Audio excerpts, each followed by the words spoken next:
దగ్గర వారు ఒక ఆర్డర్ రాసుకొచ్చారు కనుక ఆర్డర్లో స్టార్ట్ చేద్దాం. స్టార్ట్ చేసిన తర్వాత రేపు ఫైర్ చేసే దగ్గర పాయింట్ 1, 2 మన ఆర్డర్ మళ్ళీ లిస్ట్ అవుట్ చేద్దాం. కనుక వాద ప్రతివాదులు, నిర్ణేతలు, విశేషజ్ఞులు 4 పక్షాలు ఉండాలి. సత్యాసత్య విచారణ కోసం చేసేటువంటి ఏ వేదికలో కానీ ఇది మాకిరువురికి అంగీకారమైన అంశము. దీన్ని మీరు టిక్ పెట్టండి. ఒప్పుకున్నాం. మొదలుపెట్టిన అంశం మీద విచారణ ముగిసేలోపు మరో అంశం గురించి మాట్లాడరాదు. ఇది కూడా ఓకే. మీరు కూడా ఓకే చెప్పాలి సార్. అంశాలన్నీ ఒక క్రమ పద్ధతిలో ఒకదాని తర్వాత మరొకటి విచారిస్తూ వెళ్ళాలి. ఓకే. ఇక్కడ ఒక మాట ఉంది, చెప్పండి. అంశాలన్నీ ఎంపిక చేసిన అంశాలన్నీ పెట్టండి. మీరు ఎన్ని ఎంపిక చేసుకుంటారో తెలీదు. సత్యమా అసత్యమా ఇంకా తేలలేదా? 3 ఆన్సర్స్ అక్కడ ఉండేది. మీరు ఏ అంశం స్వీకరించినా ఈ 3 ఆన్సర్లు తప్ప 4వది రాదు. ఇది సత్యమని తేలింది అనుకో, సత్యమని తేలింది అంశమని టిక్ వేసుకుంటారు, నెక్స్ట్ అంశానికి వెళ్తారు. అసత్యమని తేలింది అనుకో, అసత్యమని తేలిందని టిక్ వేసుకుంటారు, నెక్స్ట్ అంశానికి వెళ్తారు. ఇంకా తేలలేదనుకోండి, తేలలేదని రాసుకొని నెక్స్ట్ అంశానికి వెళ్తారు. ఒప్పుకుంటారు ఒప్పుకోరు అది మనకేం లేదు. ఇద్దరికి సూటబిలిటీ ఉండాలి చూద్దాం. మనం ఇంకోటి ఏంటంటే ఒక ఉన్నతమైంది నెక్స్ట్ జరగబోయే చర్చలకి ఇది ఒక మోడల్గా ఉండాలన్న ఆలోచనతో మేమైతే మనస్ఫూర్తిగా వచ్చాం. జనరల్ జ్యుడిషియరీ ఫ్రేమ్లో నుంచి దీన్ని చూడకూడదు. అవునండి. అది వైడ్ ఫ్రేమ్ ఉంది. అది 130 కోట్ల మంది విషయంలో ఏం చేయాలి? కేవలం సత్యాసత్యాలు కాదు, దానికి సోషల్ వైలెన్స్ డెవలప్ కాకూడదు, సోషల్ ఆర్ట్ కూడా చూడాలి, సెంటిమెంట్స్ టచ్ కాకూడదు. ఇట్లా చాలా వైడ్ రేంజ్ ఉన్నటువంటి జ్యుడిషియరీ అది. మనకు అది అక్కర్లా. సత్యాసత్యాలు తెలుసుకోవడానికి ఏ రూల్స్ రెగ్యులేషన్స్ మనకు కావాలనేంతవరకు లిమిట్ అవుతాం మనం రాసుకుంటున్నాం. ప్రికాషనరీగా మనం ఇద్దరం కూడా ఒక ఉన్నతమైన దీంట్లో వచ్చాం కనుక వేదికలో వాళ్ళు కూడా అన్ని పక్షాల వాళ్ళు కూడా ఆవేశం రేకెత్తించకుండా జాగ్రత్తలు తీసుకోవడం అనేది కూడా బాధ్యతగా పెట్టుకుందాం అన్నమాట. ఇచ్చేద్దాం అది. ఓకే. 5వ పాయింట్ కూడా ఓకే. అసందర్భమైన మాటలు మాట్లాడరాదు. ఇది నియమంగా ఉండాలండి. అది కండిషన్. అదే విషయాన్ని ప్రక్కదారి పట్టించకుండా ఇది ఇంప్లైడ్. అది అసందర్భమైన ప్రస్తావన ఏది చేసినా కానీ విషయాన్ని పక్కదారి పట్టించినట్లే కదా. కనుక అది స్పెషల్గా ఒక అంకి ఇవ్వాల్సినంత అవసరం లేదు. విషయాన్ని పక్కదారి పట్టించకుండా ఇది ఆ 6th పాయింట్లోనే అది ఇంప్లైడ్. ఇది కూడా అంతే మిత్రమా. ఇది కూడా గందరగోళ పరిస్థితులు లేవనెత్తకూడదు. విచారణ మొత్తం పూర్తయ్యేంత వరకు ఇరు వర్గాలు ఉండాలి. చర్చా వేదిక నుండి అన్ని అంశాల మీద తీర్పు వెలువడేలోపు ఎవరు అర్ధాంతరంగా విరమించుకొని వెళ్ళిపోరాదు. ఒకవేళ ఎవరైనా చర్చ మధ్యలో అర్ధాంతరంగా నిష్క్రమిస్తే ఆ పక్షం వీగిపోయినట్లుగా నిర్ణేతలు ప్రకటించాలి. వ్యక్తిగత దూషణలు చేయరాదు. విషయపరమైనటువంటి విచారణలో వ్యక్తిగతమైన అంశాలని ఎవరు ప్రస్తావించరాదు. విషయపరమైన అంశాలు తప్ప వ్యక్తిగతమైనటువంటి ప్రస్తావన ఏ అంశాలని ప్రస్తావించరాదు. విశేషజ్ఞులు అనేది మనం ఎట్లా పెడతామంటే, మీరు మీ తరపున విశేషజ్ఞుల పాత్ర ఏమిటి అన్నాం. ఎప్పుడన్నా బైబిల్లో నుంచి మనకు రిఫరెన్స్ కావాల్సి వస్తే ఆ రిఫరెన్స్ పలానా దగ్గర ఉందని చెప్పడమే, ఇంకే పని లేదు కూడా. మనకు ఒక లైబ్రరీ అనమాట అది. కనుక విశేషజ్ఞులు అనేటువంటి వాళ్ళని మీ తరపున ఒక 2-3 తీసుకురండి. మా తరపున ఒక 2-3 తీసుకొస్తే ఎంతంటే అంత అనుకుందాం. మనం ఇప్పుడే 4 అనుకుందామా, 5 అనుకుందామా అనుకొని వాళ్ళ పాత్ర చర్చలో ఏ రకమైన పాత్ర లేదా. రిఫరెన్స్ బుక్ మనకాళ్ళు ఈ వాక్యం ఎక్కడ దొరుకుతుంది బైబిల్లో అన్నాం అనుకోండి, వాళ్ళు పలానా దగ్గర ఉందని చెప్తారు.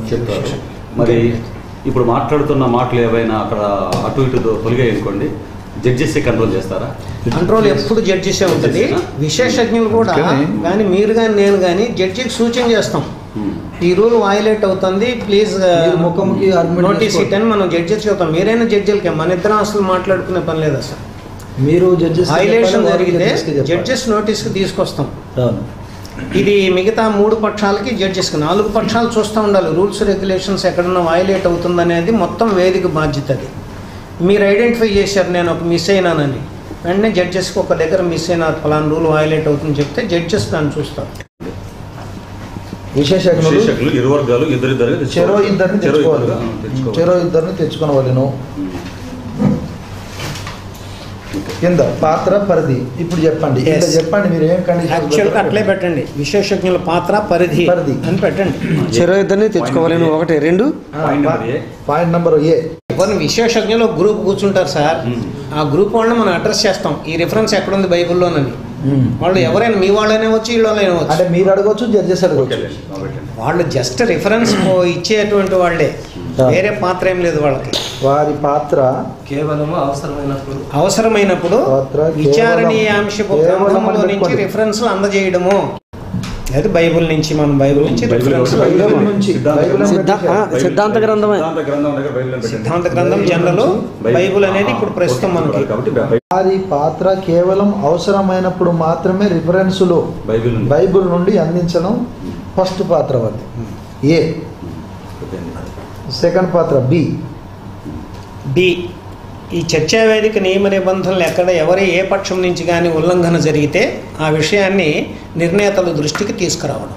చర్చలో ఏ రకంగానూ అతను పాత్ర జ్వరపడకూడదు.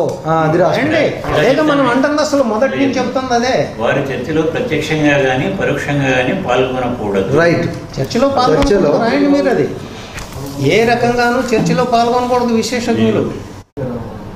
జోక్యం చేసుకోకూడదు. డేటా ఫీడర్స్ అండి, జోక్యం చేసుకోకూడదు. లేదండి, ఒక్కసారి మనం హెచ్చరించాలి తప్పు జరిగితే, మరొకసారి జరిగితే అతన్ని సభ నుంచి బహిష్కరించాలి. రోజు రాసుకుందాం మనం. సరే, టైం విశేషజ్ఞుడు అవచ్చు, నేను అవచ్చు. అది సరే, ఓకే చేద్దామండి.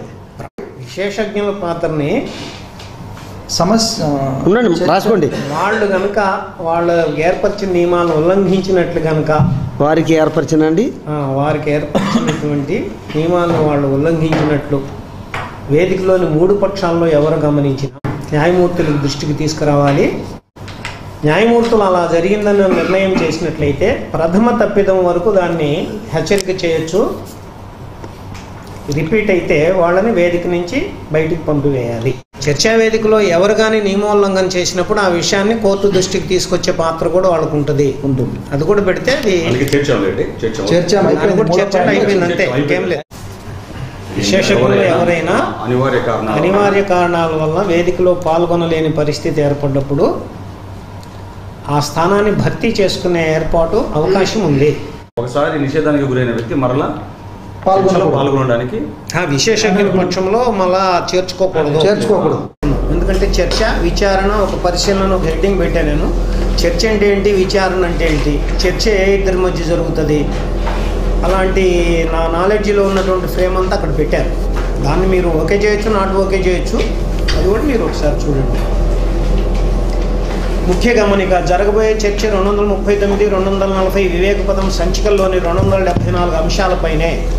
ఇది మనం యాక్సెప్ట్ చేసుకుందాం కనుక అదొకటి కూడా పెట్టాను. ఇక ప్రధానంగా ఏంటంటే చర్చలో మనకి భాషను వాడతాం కనుక భాషా నియమాలు క్లుప్తంగా అనే ఒక పాయింట్ పెట్టాను. తర్వాత ఆర్గ్యుమెంటేషన్ అనేది కూడా ఉంటుంది చర్చలో కనుక, వాద నియమాలు అనేటువంటివి కొన్ని నేను పెట్టాను. తర్వాత అంతిమంగా నిర్ణయం చేయవలసినటువంటి వాళ్ళు ఏ అంశాన్ని దృష్టిలో తీసుకోవాలి, అవి నిర్ధారణ నియమాలు అనేటువంటి పెట్టాను.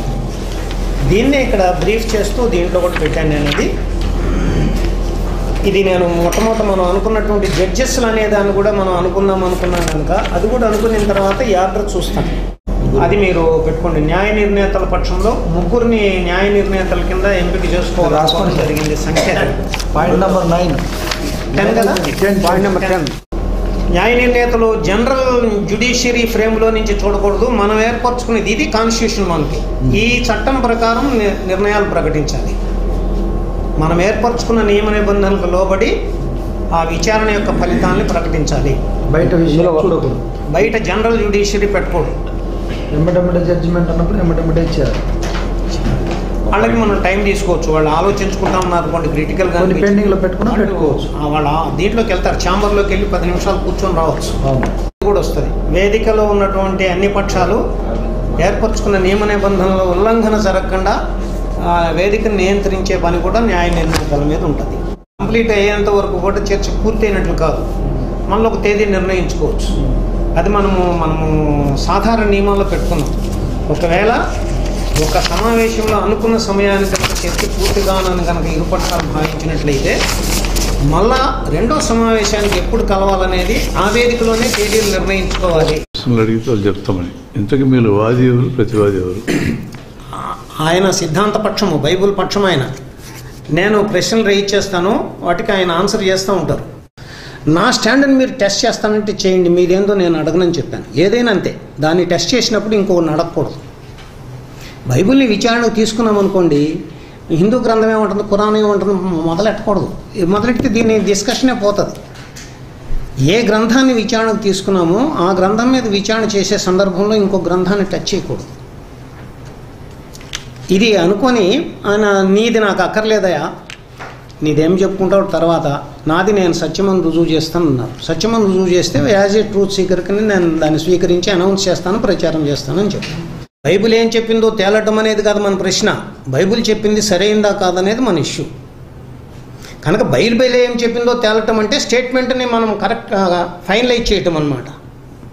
అందుకనే ప్రతిపాదన ఖరారు కాకుండా చర్చ మొదలు కాదు. ఇంతకీ ఫలానా విషయంలో బైబిల్ ఏం స్టేట్ చేస్తుంది అనేది ఫైనలైజ్ చేయాలి, అది మీరే చేయాలి. బైబిల్ ఇది చెప్తోంది, ఈ ప్రశ్నకు ఆన్సర్ ఇక్కడ బైబిల్ చెప్తోందని, అది సరైందని మీరు రుజువు చేయాలి. అప్పుడు బైబిల్ సరైందని రుజువు చేసినట్లు అవుతుంది. మన మధ్య జరగవలసింది ఇది. కాలంలో ఒకళ్ళనొకళ్ళు ఆ ఆర్గనైజేషన్స్ వాళ్ళు నీకు బైబిల్ తెలియదంటే నీకు బైబిల్ తెలియదు అని అడుగుతుంటే, ఇంతకీ బైబిల్ ఏం చెబుతోందే ఇంకా తేలలేదయా, ఆ బైబిల్ స్టడీ చేసిన వాళ్ళ మధ్యలోనే తేలలేదు, అది తేలాలంటే ఇదిగో ఈ ఫ్రేమ్లో నుంచి చదివితే క్లారిటీ వస్తుంది. ఇది నా స్టాండ్. ఫిలాసఫీలో కనుక వెళితే మీకు చాలా డెఫినేషన్ ఫామ్స్ వస్తాయి. సత్యం అన్న పదానికి డెఫినేషన్ ఏంటి అని, knowledge that which corresponds to reality is truth. ఇది ఇక్కడ సత్యం అంటే ఏమిటనేది ఎట్లా తేల్చుకోవాలంటే, మనం దేని విషయం అయితే మనం స్టేట్మెంట్ చేసామో ఆ స్టేట్మెంట్ ఆ ఉన్నదాంతో సరిపోవాలి. అదే సత్యం అంటే. తద్వతి తత్ప్రకారకు అనుభవం యథార్థం, యథార్థానుభవజన్యం జ్ఞానం సత్యం ప్రమా. ఇది తర్కశాస్త్రంలో ఉన్నటువంటి ఒక పదం. అది ఇది వేరే ఫిలాసఫర్స్ రాసినవి. ట్రూత్ అనేది ఫిలాసఫీలో knowledge that which corresponds to reality, వాస్తవానుగుణ్యత కలిగిన జ్ఞానం సత్యం. అంటే నా ప్రతిపాదన సత్యమా కాదా అనాలంటే దేని విషయంలో నేను ప్రతిపాదన చేశానో దాంతో కరస్పాండ్ అవ్వాలి, పెట్టి చూస్తే సరిపోవాలి. సరిపోతే నేను అన్నది సత్యం, సరిపోకపోతే నేను అన్నది అసత్యం. ఇది ఉన్నదానితో మనం అంటున్నది సరిపోయిందా లేదా చూడటమే సత్యాసత్య విచారణ చేయడం అంటే. సరిపోతే అన్నది సత్యము, సరిపోకపోతే అన్నది అసత్యము. ఇది సత్యాన్ని సత్యం అనే దగ్గర చెప్పుకోవాల్సిన అర్థం అది ఉంది. సత్యం ఏమిటి అని రెండో ప్రశ్న ఇచ్చాను. ప్రశ్న అసంపూర్ణంగా ఉంది. ఏ విషయమో చెప్పి ఆ విషయంలో సత్యం ఏమిటని అడగాలి కానీ ఉత్తగా సత్యం ఏమిటని అడగకూడదు. ఇన్కంప్లీట్ క్వశ్చన్ అది. ఫలాని విషయంలో సత్యం ఏమిటని అడగాలి. సృష్టి విషయంలో సత్యం ఏమిటి, దేవుని విషయంలో సత్యం ఏమిటి, ఇప్పుడు అక్కడ యాక్సిడెంట్ జరిగింది అంటున్నాము, ఆ విషయంలో సత్యం ఏమిటి. సత్యం ఏమిటంటే ఈయన అన్నది ఉన్నదానికి సరిపోతుందా లేదా అనేదే. ఆ ఉన్నది ఎలాగుందో దాని గురించి చెప్తే సత్యం ఏమిటో చెప్పినట్లు అవుతుంది. ఇది నేను సత్యం ఏమిటనేది విషయం లేకుండా జ్ఞానం ఉండదు, జ్ఞానం లేకుండా సత్యాసత్యాలు అనేవి ఉండవు. ఇది కూడా నేను అక్కడ స్టేట్మెంట్ చేశాను. మూడో ప్రశ్న దాంట్లో, ఈ రెండో ప్రశ్న మళ్ళీ చదువుతున్నా చూడండి. ప్రశ్న అసంపూర్ణంగా ఉంది. ఏ విషయమోనో చెప్పి ఆ విషయంలో సత్యం ఏమిటని అడగాలి. ఎందుకంటే విషయరహితమైన జ్ఞానం ఉండదు. జ్ఞానంతో ముడిపెట్టకుండా సత్యమో అసత్యం అన్న పదాలు వినియోగపడవు. ఇది నాకు తెలిసినటువంటి. దీని మీద మీరు క్వశ్చన్ చేయొచ్చు. నిరూపించటం అంటే ఏమిటి? నిరూపించాల్సిన వారి ముందు, నా స్టాండ్ మీరు ఒకసారి వినండి మిత్రమా దేవసాయం గారు. నిరూపించాల్సిన వాళ్ళు అంటే జడ్జెస్ ముందు అని అర్థం ఇక్కడ నా ఒపీనియన్. నిరూపించాల్సిన వారి ముందు ప్రతిపాదనను, ప్రతిపాదిత అంశాన్ని చూపించి ఆ రెండు సరిపోలుతున్నాయని ప్రయోగాత్మకంగా ప్రదర్శించడాన్నే నిరూపించడం అంటారు. నిరూపించాడో లేదో నిర్ధారించే పద్ధతి ఏంటి? జడ్జెస్ నిర్ణయించాలి నిరూపించాడా లేదని. వాళ్ళు ఎలా నిర్ణయిస్తారు? పై ప్రక్రియ అంతా సక్రమంగా పూర్తయిందో లేదో గమనించడమే నిరూపించాడో లేదో నిర్ణయించడానికి ఉన్న ఒకే ఒక్క విధానము. కింద యాక్సిడెంట్ అయింది, ఒక మగపిల్లవాడి కాలు ఇరిగింది అన్నాం. ఈయన చెప్పాడు వచ్చి, తక్కువ ఒప్పు తేల్చగలమా ఇక్కడ కూర్చొని అన్నా. నేను తేల్చలేము. నేను ఈయన అడిగాను కరెక్టేనని, ఈయన కూడా కరెక్టే అన్నాడు. వీళ్ళిద్దరూ చెప్పారు కనుక రైట్ అయిపోద్దా అన్నా. నేను అవదు, ఇది ఈయన చెప్పింది వీళ్ళిద్దరు కలిసి చెప్తుంది, తప్పు ఒప్పు తేలాలంటే ఏం చేయాలి అని అడిగాను. అదే నిరూపించడం అంటే. ఆ పని చేయనంత కాలము అది నిరూపించినట్లు కాదు. బైబిల్లో ఒక 9వ పేజీలో చెప్పిన స్టేట్మెంటు సత్యం అని చెప్పడానికి బైబిల్లో నుంచే ఇంకొక స్టేట్మెంట్ తీసుకొస్తాను అంటున్నారు. దాని అర్థం ఏంటి? బైబిల్ ఆ విషయంలో ఏం చెబుతుందని 2 సార్లు చెప్పిందనమాట. ఆ విషయం బైబిల్ ఏం చెప్పిందని అర్థము కాదు. బైబిల్ చెప్పింది తప్ప ఒప్పు అనేది ప్రశ్న. ఇప్పుడు మాట్లాడచ్చు సార్. బైబిల్ ఒకే విషయాన్ని 4 చోట్ల చెప్పిందని చూపిస్తారు ఆయన. 1వ పేజీలో ఉంది, 10వ పేజీలో కూడా ఉంది, ఆ బలపరిచే అంశం 20వ పేజీలో కూడా ఉందని చెప్తారు. అంటే ఒక విషయం మీద బైబిల్ ఎంఫసిస్ చేస్తూ రిపీటెడ్గా ఒక స్టేట్మెంట్ చేసింది. ఈ మొత్తము 100 సార్లు చెప్పిన Bible what says about that issue అని ఉంది. అంటే బైబిల్ ప్రతిపాదన అది. ఒక్కసారి కాదు 100 సార్లు చెప్పింది ప్రతిపాదన బైబిల్ అయిపోయింది. బైబిల్ చెప్పింది తప్ప ఒప్పు అనేది మన చర్చ. బైబిల్ చెప్పింది తప్ప ఒప్ప చర్చ చేద్దామంటే బైబిల్ 2వసారి కూడా చెప్పింది అంటారేంటి? బైబిల్ 100 సార్లు చెప్పింది కూడా బైబిల్ ఏం చెప్పింది కూడా అది సీరియస్ ఇష్యూ కానీ 10 సార్లు చెప్పింది ఒకే విషయాన్ని. ఈ మొత్తం 10 సార్లు బైబిల్ చెప్పిన ఆ స్టేట్మెంట్ తప్ప ఒప్పనే చర్చ. దాన్ని హిస్టారికల్గా, సైంటిఫిక్గా, లీగల్గా, బిబ్లికల్గా నిరూపిస్తామండి. మరి మీరు తీసుకుంటారా? నేను అనేది సత్యాసత్యాలు నిరూపించడం అంటే ఏంటో మీరు ఎస్టాబ్లిష్ చేయండి. అది అందరూ ఒప్పుకోవాలి ముందల. అదే అందరి గురించి వదిలేండి, మీ గురించి చెప్పండి సార్. అరే నేను అది యూనివర్సల్ అయితే ఒప్పుకుంటా. నేను అదేనండి హిస్టారికల్గా నిరూపిస్తే ఒప్పుకుంటారని మీరు అడగకూడదండి. నిరూపించడం అంటే ఏంటో నిరూపిస్తే ఒప్పుకుంటాను కదా. బైబిల్ ఏం పలుకుతోందనే హెడ్డింగ్ ఎందుకు పెట్టామని ఆయన క్వశ్చన్. ఎందుకు పెట్టాను దాన్ని చదివేద్దాం. ఇంతకు బైబిల్ ఏం చెబుతోంది అన్నది. ఇప్పుడు కిందరా మత్తయి సువార్త ప్రకారం. మత్తయి సువార్త ఎందుకు ఇక్కడి నుంచి వచ్చేస్తాను? లేదు మీరు టైటిల్ ఒకటే చదవమన్నాను. చదువునా? మత్తయి సువార్త అధ్యాయ క్రమాన్ని అనుసరించి రాగల ప్రశ్నావళి. అది ఎక్కడ నేను స్ట్రెస్ ఇస్తున్నానో మీరు గమనించుకుంటూ ఉంటే మీకు అర్థమవుతుంది. మళ్ళీ ప్రశ్నావళికి రెడీ అవుతారు. 1 మత్తయి తాను చెప్పదలిచిన దాన్ని యేసుక్రీస్తు వంశావళిని ప్రకటించడంతో ఎందుకు మొదలెట్టినట్లు, అందులో సువార్త ఏముంది? ఈ ప్రశ్న ఎందులోది? మత్తయి సువార్తలో. అంటే టోటల్గా మత్తయి సువార్త ఎందులోది? ఇప్పుడు సమాధానం ఎక్కడి నుంచి చేస్తారు మీరు? అదే కదా మీరు చెప్పేది. ఇప్పుడు బైబిల్లో నుంచి ప్రశ్న వస్తుంది కానీ బైబిల్లో మళ్ళీ ఆ ఎవిడెన్స్ అదే కదా నేను అంటున్నది. ఆ వచ్చిన దాన్ని నేనేమంటున్నానంటే వచ్చింది కదా ప్రశ్న బైబిల్ నుంచే వచ్చింది, జవాబు కూడా బైబిల్ నుంచే రావాలి. ఆ వచ్చింది దానికి సరిపోతుందా? ఇంకా నీకు కావాలనుకుంటే హిస్టారికల్, బైబిల్, సైంటిఫికల్, లీగల్ గా చూపిస్తాను అంటున్నాడు. That's only your duty. చాలు. ఇంతవరకు చెప్తున్నది అదే సార్. అంతా నలిపేసుకుంటారు ఎందుకు? 4 గంటలు దాటింది. అనుకున్న టైం దాటింది. ఒక కొలికి రాలే. 2 ముఖ్యమైన అంశాలు చర్చకే రాలే. 1 చర్చా నియమాలు ఎలా ఉండాలి అని చెప్పి దైవ సహాయంగా రాసుకొచ్చిందని మనందరం చదివాం. ఇవన్నీ కరెక్ట్గానే టిక్కులు వేసుకున్నాం, కొన్ని మార్చుకున్నాం. చర్చా వేదిక నియమ నిబంధనలు ఎలా ఉండాలి అని చెప్పి ఇక్కడ కట్ట ఉంది, వారు రాసుకొచ్చిన కట్ట. ఇది కూడా లైన్ చదివి ఏమి అంగీకారం అనే టిక్కులు వేసుకొని ఏమి తప్పు అనుకుంటామో ఇద్దరు అంగీకరించి కొట్టేసుకొని ఏమి ఇంకొంత వివరణ తీసుకుందాం అనుకుంటారు ఇద్దరు చర్చించుకొని, ఇద్దరే మన వరకు సహాయపడే వాళ్ళని చర్చించుకొని దీన్ని అవసరమైన మాడిఫికేషన్స్ చేసుకొని ఆ టిక్కులు వేసుకున్న లిస్టుకి దీన్ని కలుపుకోవాలి. అది నియమ నిబంధనల చిట్టా అవుతుంది. ఒక్కరు ప్రతిపాదించినటువంటి నియమ నిబంధనలు ఫైనలైజ్ చేసుకుంటే అది నియమ నిబంధనల చిట్టా కాదు. ఇద్దరు పట్టుకొచ్చినవి మొత్తం చర్చించబడాలి. ఈ పని అసంపూర్తిగా ఉంది. నంబర్ 1. నంబర్ 2, నేను స్టార్టింగ్లోనే ప్రతిపాదించినటువంటి పదము ఒక పద్ధతి అది అసంపూర్తిగా ఉంది. అదేంటంటే సత్యము అనే పదాన్ని దేన్ని చూపించి వాడుతున్నాం. ఈ పదం ఒక అర్థంతో వాడుతున్నాగా. ఇప్పుడు దైవం చెప్పింది లేదా దైవ గ్రంథం సత్యం అన్నామంటే సత్యం అన్నప్పుడు మన ఉద్దేశం ఏంది అక్కడ? లేదా ఒక స్టేట్మెంట్ ఇది సత్యం అని నేనంటే మన ఉద్దేశం ఏంది? సత్యం అనే మాట ఎక్కడ వాడుతున్నాం మనం? ఇద్దరు ఒకే దగ్గర వాడుతున్నారా లేదా? ఇద్దరు ఒకే దగ్గర వాడలేదనుకో మీరు చర్చించుకోలేరు. మినిమం కామన్ అది. ఇది ముక్కు అని నేనన్నా, నువ్వు ముక్కు నొప్పుకుంటే ముక్కు గురించి మాట్లాడగలం. ఏది నేను కన్నావు అనుకో, నువ్వు నేనేం మాట్లాడతావు నువ్వేం మాట్లాడతావు, మనం మాట్లాడలేము. సత్యం అనగా ఏమి అంటే సత్యం అనగా దేన్ని చూపించి మీరు సత్యం అని అంటున్నారో ఆ డెఫినేషన్ మీరు ముందు క్లియర్ చేసుకోవాలి.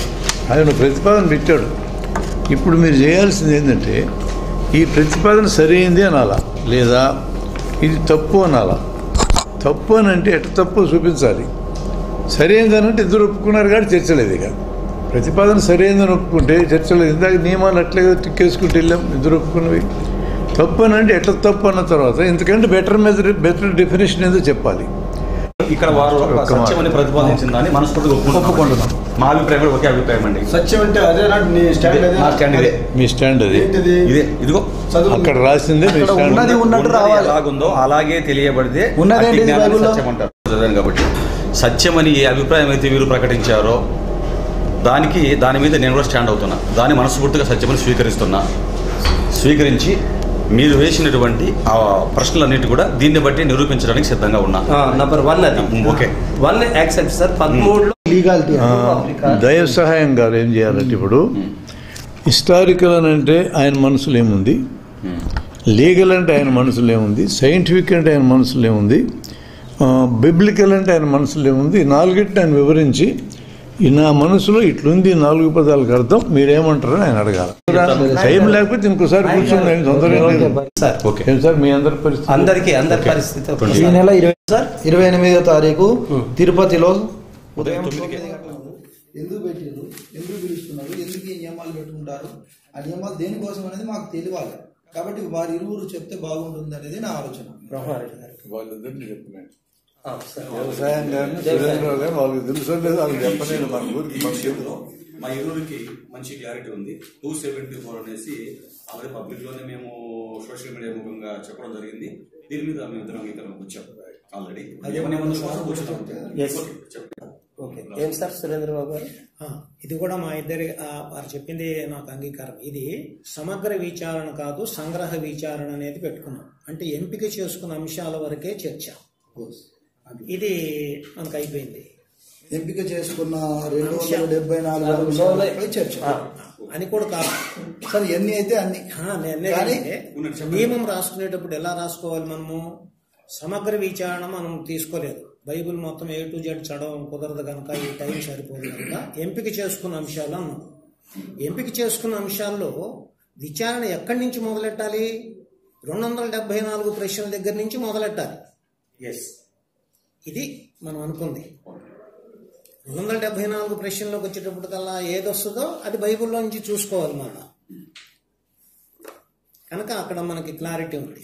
రెండోది ఏంటంటే, ఇక్కడ ఆయనకి నాకు గతంలో జరిగిన చర్చ ఏంటి? నా సిద్ధాంతం చెబుతాను, అది సరైందని రుజువు చేస్తాను. మీ సిద్ధాంతం చెప్పండి, సరైందని రుజువు చేయండి. ఇది మా మధ్య జరిగింది. ఇది మీరు తీసుకోకపోతే జనరల్ జ్యుడిషియరీ ఫ్రేమ్ వచ్చి డిస్టర్బ్ చేస్తుంది ఇక్కడ దీన్ని. ఇక్కడ బైబిల్ సిద్ధాంతాన్ని పరీక్ష చేయండి, నీ సిద్ధాంతంతో నాకు పని లేదు, దాని మీద నేను పరీక్ష చేయనని ఆయన చెప్పారు. బైబిల్ సిద్ధాంతం మీద పరీక్ష ఇది. బైబిల్ సిద్ధాంతాన్ని ప్రతిపాదించినటువంటి వాడు వాది అవుతాడు. వాదము బైబిల్ సిద్ధాంతం, దాన్ని ప్రతిపాదించినటువంటి వ్యక్తి వాది, దాన్ని పరిశీలక పక్షంలో కూర్చున్నటువంటి వ్యక్తి ప్రతివాది లేకపోతే ప్రతిపక్షం. ఆ పదాలను అట్లా కూడా వాడచ్చు. డిక్షనరీలో నేను చూపిస్తాను. సిద్ధాంత చర్చల్లో, తాత్విక సిద్ధాంత చర్చల్లో ఏ సిద్ధాంతం విచారణకు తీసుకోబడుతుందో, అంటే ఇప్పుడు బైబిల్ విచారణకు తీసుకుంటున్నాం. బైబిల్లో మనం ఎంపిక చేసుకున్న అంశాల వరకు విచారణ చేస్తాం. అందులో బైబిల్ ఏం చెబుతుందో గమనిస్తాము, అది సరైందనేటువంటిది మీరు రుజువు చేయాలి. బైబిల్ ఏం చెబుతుందో కూడా బైబిల్ నుంచి తీసుకుంటాము. ఇది మా మధ్య వచ్చిన అంగీకారం. ఇక్కడ వేరే కోర్టు సంబంధించిన వాద ప్రతివాదాలు లేవు. ప్రతిపాదన ఎవరు చేస్తారో నిరూపించవలసిన వాళ్ళు కూడా అతనే. అందుకని మనం నిర్ధారణ నియమాల్లో ప్రతిపాదకుడే తన ప్రతిపాదన నిరూపించాలి. నేను వారికి చెప్పాను, నన్నన్నా పరీక్షించండి, మిమ్మల్నన్నా పరీక్షిస్తాను. చెప్పవలసింది మీరే, నిరూపణ చేయవలసింది మీరే. ఇది మా ఇద్దరికి క్లారిటీ ఉంది అక్కడ. కనుక ఇక్కడ ప్రతివాదం ఉండదు. ఫలితం ఏమిటంటే దగ్గర మిమ్మల్ని ఒక అండర్స్టాండింగ్ వచ్చాం. బైబిల్లో ఎంపిక చేసుకున్న అంశాల వరకు కనుక దోషరహితాలని తేలితే బైబిల్ నేను స్వీకరించాలి. రిజల్ట్ అది. తేలిన అంశాలను ఇద్దరిని అంగీకరించాలి, ఒక నియమం పెట్టుకున్నాం. అది కూడా వారు చెప్పింది, తేలిన అంశాలు ఇరువురు స్వీకరించాలి. అది నాకు అంగీకారమే టిక్ చేశాం. ఇక్కడ వరకు క్లారిటీ ఉంది. నియమాలుగా పెట్టుకోవాల్సిన వాటిలో మిగిలిన ఏమో చూస్తున్నాం. ఇప్పుడు నేను చదివే దాంట్లో మనం ఆల్రెడీ మీరు చెప్పినవి కూడా కొన్ని ఉంటాయి. ఎందుకని నా సొంతగా నేను రాసిన మీరు చెప్పినవి నాకు అంగీకారం అంటే అవి కూడా నేను రాశాను. అవి ఊరికే టిక్ పెట్టుకుంటాం. ఆల్రెడీ మొన్నే చెప్పేసుకున్నాముగా, ఒప్పేసుకున్నామని. కనుక కోర్టులో ఉండేటువంటి వాద ప్రతివాదాలకు సంబంధించినటువంటి కాదు. వాదము అంటే సిద్ధాంత పక్షం అని అర్థము, వాదన అంటే ఆర్గ్యుమెంటేషన్ అని. ప్రపోజిషన్ ఈజ్ వాదము. దాన్ని ఎస్టాబ్లిష్ చేయడానికి అతను ఎవిడెన్స్ బేస్డ్గా చేసేదాన్ని వాదన, ఆర్గ్యుమెంట్ అంటారు. ఇది లాజికల్ వర్డ్ కనుక టెక్నికల్ పదం అదే. అంటే బైబిల్ ఏం చెబుతుందో మనం తెలుసుకుంటాము, అది సరైనదని నిరూపించే ప్రయత్నం చేస్తాము. ఇది వాడుక భాష. దీనికి ఆయన అంగీకరించారు, నేను అంగీకరించాను. ఈ విషయం వరకు మా మధ్యలో ఏమి వ్యత్యాసం లేదు. ఓకేనప్పా? ఓకే. మీరేమైనా చెప్తారా? ఓకే. అనుకూలమే కాబట్టి మాకు మనస్ఫూర్తిగా అంగీకారం. ప్రతిపాదించేవారు దేవ సహాయంగా పరిశీలించి ప్రశ్నించేవారు సురేంద్రబాబు గారు. ఈ ప్రశ్నను ఆధారం చేసుకుని నిరూపించేది ఆయన. అంతే. వాళ్ళిద్దరికి అంగీకారం ఉంది దాని మీద. పదాలు అత్తుంటుంది పక్కన. ఆయన ప్రతిపాదిస్తారు, ఆయన ప్రశ్నిస్తారు, ప్రతిపాదిస్తారు. బైబిల్ ఉందని చూసుకుంటారు ఇద్దరు. ఉంది అనుకున్నాక ఇది సరైందని ఆయన ప్రూవ్ చేస్తారు. వారికి అయిపోద్ది ఆ విషయం. ఇంకో పాయింట్ తీసుకుంటారు. అది కూడా అంతే. ప్రశ్న బైబిల్ ఉందో లేదో చూసుకోవడం. బైబిల్ ఉందో లేదో అనుమానం వస్తే ఇద్దరు బైబిల్ దగ్గరికి పోయి కూర్చోవాలి. ఎక్కడికి పోతారు ఉందో లేదో చూడాలంటే చూసుకున్నాక అది సరైందని వారు నిరూపిస్తారు. నెక్స్ట్ పాయింట్ అయిపోద్ది. అట్లన్నమాట అది జరగాల్సిన తీరు. అందుకని ఇక మన భాష వద్దు. ఇంకా మన భాష పక్కన పెడదాం కాసేపు. వాళ్ళ భాషనే మాట్లాడుకునే ప్రతిపాదన అది. లక్ష్మీపతి గారు, ఓకే. ఇక్కడ నేను ఈ క్లారిటీ కోసం ఆ పదాలకి నేనే అర్థం వాడాను, వాడుక భాషలో చెప్పాలి. సిద్ధాంత పక్షము, పరిశీలక పక్షం ఇది. మీరు బైబుల్ పక్షము, నేను పరిశీలించి మీరు దాన్ని నిరూపణ చేస్తే నిరూపిస్తున్నారు లేదో చూసుకునే పక్షం నేను. ఇట్లా అనుకున్నాం. అట్లా సిద్ధాంత పక్షము, పరిశీలక పక్షం అనొచ్చు. కనుక ఆ అర్థాల్లోనే వాద ప్రతివాదులు అనేదానికి ఇక్కడ మన భాషలో సిద్ధాంత పక్షము, పరిశీలక పక్షము అని అర్థం. నేను రాసినటువంటి వాటిలో ఒకటి చూసి వాటికి నోట్ చేసుకుంటూ పోతాను. ఏ సిద్ధాంతాన్ని విచారణకు లేదా చర్చకు, పరీక్షకు తీసుకుంటున్నారు అని సాధారణ నియమ నిబంధనల లిస్టులో రాశాను. దీనికి ఇప్పుడు మనం ఆల్రెడీ మనకు ఒక అవగాహన ఉంది. బైబుల్ని సిద్ధాంత పక్షంగా తీసుకున్నాము. విచారణ 274 ప్రశ్నలతో మొదలెడతాము. అందులో కూడా మనం ఎంపిక చేసుకున్న క్రమంలో మొదలెడతాము. ఇది కూడా లాస్ట్ వీక్లో అనుకున్నాం. అది మనం ఓకే చేసుకున్నాం. ఇక్కడ నోట్ చేసుకుంటాం. బైబిల్ని సిద్ధాంత పక్షం కింద తీసుకున్నాము. ఫస్ట్ ప్రశ్నకు బైబిల్ చర్చకు తీసుకున్నాం. నేనంటే విచారణ, చర్చ, పరీక్ష చిన్ని తేడాలు ఉన్నాయి. మనది ఇప్పుడు ప్రధానంగా విచారణ అవుతోంది. బైబుల్ ఏమేం చెప్తోంది పలాని విషయం మీద, దాని సబబు బేసబబులు ఏంటనేది విచారిస్తున్నాము. ఎందుకని ఒకటో గ్రూప్ వాళ్ళం మనం. ఒకటో గ్రూప్ అనేటప్పుడు సత్యం ఏమిటి అసత్యం ఏమిటి గొడవే. నీకెంత తెలుసు నాకెంత తెలుసు గొడవ లేదు. ఎవడు గెలుస్తాడు ఎవడోడు బుద్ధోడు గొడవ లేదు ఇందులో. అందుకనే విశేషజ్ఞులు కూడా చెప్పుకున్నాం. బైబుల్ ఆ పలాని విషయంలో ఏం చెప్తుందో చూపించండి అని రిఫరెన్స్ తీసుకుంటున్నాం మనం. బైబుల్నే చూసుకుంటున్నాం మనం.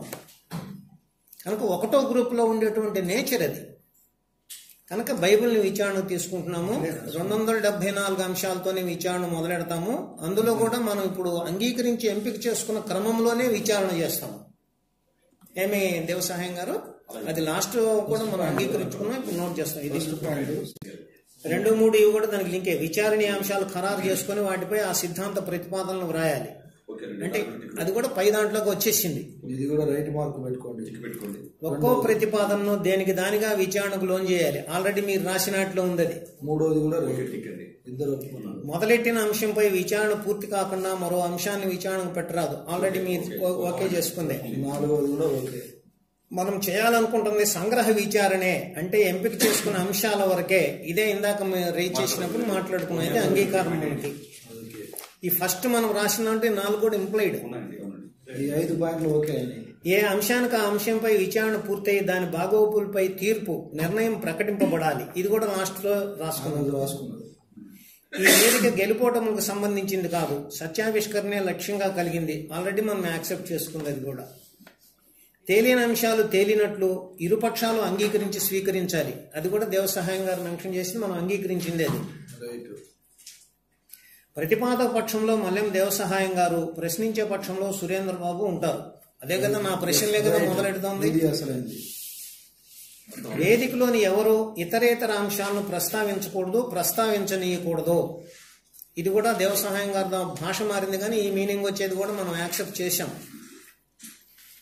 ఏర్పరచుకున్న నియమాలు సక్రమంగా అమలయ్యేలా చూస్తుండడం అన్ని పక్షాలకు బాధ్యతే. ఎంపిక చేసుకున్న అంశాలపై విచారణ పూర్తయ్యేలోపు ఇరుపక్షాల్లో ఎవరూ అర్ధాంతరంగా చర్చా వేదిక నుంచి విరమించుకోరాదు. అలా విరమించుకుంటే న్యాయ నిర్ణేతలు ఆ పక్షం వీగిపోయినట్లుగా ప్రకటించాలి. ఆ తీర్పును ఆ పక్షం అంగీకరించాలి. అయితే కొద్దిగా చిన్న సూచన ఉంది. పక్షం వీగిపోవటం అనేటువంటిది వేరే ఫ్రేమ్ రెండో గ్రూప్ వాళ్ళకి చెందినప్పుడు వస్తుంది కనుక మనకు అంత కఠినంగా అనుకోకర్లేదు. నిజంగా ఆ అంశం వరకు తను చేసే ఆ అంశం వరకు పరిమితం చేద్దాం. ఓవరాల్ గా ఒక పాయింట్ దగ్గర ఏ పక్షం కొద్ది వీక్ అయినా మొత్తం పక్షం వీగిపోయింది అనడం కంటే ఆ అంశం వరకు అతను వీక్ స్టాండ్ లో ఉన్నారని పెట్టుకుందాం. మిగతా అంశాలు మళ్ళీ మామూలు చర్చించుకుందాం. నియమ నిబంధనల రూపకల్పనలో సత్యం అంటే ఏమిటి, సత్యాసత్య నిర్ణయ పద్ధతి ఏమిటి, నిరూపించటం అంటే ఏమిటి, నిరూపించారో లేదో నిర్ణయించే పద్ధతి ఏమిటి అన్న వాటిపై ఇరుపక్షాలు కలిసి ఎవరో కాదనడానికి వీల్లేని విధానాన్ని సిద్ధం చేసుకోవాలి. అత్యంత కీలకమైన విషయం ఇది. లాస్ట్ దీని దగ్గరే ఓకే చేశారు. ఎందుకంటే బైబిల్ ఏం చెప్తుందో తెలుసుకోవడానికి వేదిక 2 పద్ధతులు ఉన్నాయి. ఓకే, బైబిల్ నెంబర్ 1 అండి. బైబిల్ సిద్ధాంతాన్ని ప్రకటించి అది సరైనదేనని నిరూపించడానికి ఆ పక్షాన్ని స్వీకరించిన వ్యక్తి వేదికలో ఉండనే ఉన్నారు. నిజానికి వారైనా బైబిల్ను బట్టి ఉండకర్లా, పలానా విషయంలో బైబిల్ ఏం చెబుతుందో చెప్పగలిగితే చాలు, అదైనా బైబిల్ చూసి చెప్పినా చాలు అన్నారు. అంటే బైబిల్ నుంచి చూపిస్తే చాలు అన్నారు. బైబిల్ ఏం చెప్తుందని బైబిల్ ఏం చెప్తున్నది బైబిల్లో నుంచి చూపిస్తే చాలు అన్నారు. పాయింట్ ఏంటంటే బైబిల్లో నుంచే చూపించాలి. అవునండి, బైబిల్ ఏం చెబుతోందనే దానికి సుందరరావు గారు ఒకటి, రంజిత్ ఓఫిర్ గారు ఒకటి అన్నారు అనుకోండి, బైబిల్లో చూపించమని అడుగుతాం. అవునండి, కనుక బైబిల్ ఏం చెబుతోందనేది బయట ఎవరు మాట్లాడినా నువ్వు అన్నది చెబుతోంది లేదో బైబిల్లో చూపించమని అడుగుతాం మనం. కనుక బైబిలే ఫైనల్. బైబిల్ ఏం చెబుతోందనే దానికి అక్కడికి ఏమైనట్లు ప్రతిపాదన బైబిల్ పలానా విషయంలో ఏం చెప్పిందో ఖరారైంది, ప్రపోజిషన్ వచ్చిందనమాట. దాన్ని మీరు రుజువు చేయాలి. అదేనండి. అంటే ఇప్పుడు విచారణకి మనం వచ్చాము, స్వీకరించినప్పుడు దానికి వేరైన సిద్ధాంతాలను పరిశీలించాల్సిన పని లేదు సార్. బైబిల్ పక్షం వాళ్ళు ఇతర సిద్ధాంతాల గురించి ప్రస్తావించకూడదు. ఇతర సిద్ధాంతాల గురించి ప్రస్తావించే అవసరం మేమే కదా బైబిల్ పక్షం వాళ్ళం. మేము ఇతర సిద్ధాంతాల గురించి ప్రస్తావించకూడదు. బైబిల్ పై వేయగలని ప్రశ్నలు వేసి వాటికి బైబిల్ ఏం చెబుతోందో వెలికి తీయడం, అలా బైబిల్ ప్రకటించిన భావాలు సరైనవో కావో పరీక్షించడమే జరగాల్సిన పని. మీరు రాసిన దానికి 100% మనస్ఫూర్తిగా నేను నా అంగీకారాన్ని తెలుపుతున్నాను సార్. బైబిల్లో అడిగే ప్రతి ప్రశ్నకు బైబిల్ నుంచి సమాధానం చెప్పమని మీరు కోరారు. అప్పుడే బైబిల్ ఏం చెబుతుందో మనకు తెలిసిపోతుంది అన్నారు. మీరు అదే రాశారు. దానికి నేను మీరు ఆ స్టేట్మెంట్ మీరు ఒకసారి ఇంకెవరన్నా చూడండి సార్. ఇది చెప్పండి. బైబిల్ ఏం చెబుతోంది అనేటువంటిది బైబిల్ నుంచే తీసుకోవాలి. ఆ బైబిల్ చెప్పింది సరైంది అనేటువంటిది మనం అనుకున్న సత్యం అంటే ఏంటి, సత్యాసత్య నిర్ణయ పద్ధతి ఏంటి, ఆ పద్ధతి ప్రకారం మీరు సరైందేనని నిరూపించాలి. ఇప్పుడు 186వ సంచికలో 15, 16 1కి 2 సార్లు మీరు చూసుకున్నారు. ఈ రెండింటినీ మనము అంగీకరించుకున్నాం. నేను చెప్పాను కనుక నాకు అంగీకారం, మీరు చూసి మీరు అంగీకరించారు. అంతవరకు నోట్ చేద్దామా? ఇప్పుడు 186వ సంచికలో 15వ పేజీలో ఆ భాగము, 17వ పేజీలో ఉన్నటువంటి ఆ భాగం వరకు సురేంద్రకి దేవసహాయం గారికి ఏకాభిప్రాయం ఉంది. దేవసహాయం గారు అంగీకరించారు. సురేంద్ర సిద్ధాంత విచారణకి కోర్టులో వాద వివాదాలకి ఎంటైర్ డిఫరెంట్ ఫ్రేమ్స్ అవి. కోర్టు ప్రత్యక్షం అనేటువంటి దాన్ని తీసుకోదు, ఇండైరెక్ట్ అప్రోచ్ కోర్టుదంతా కూడా.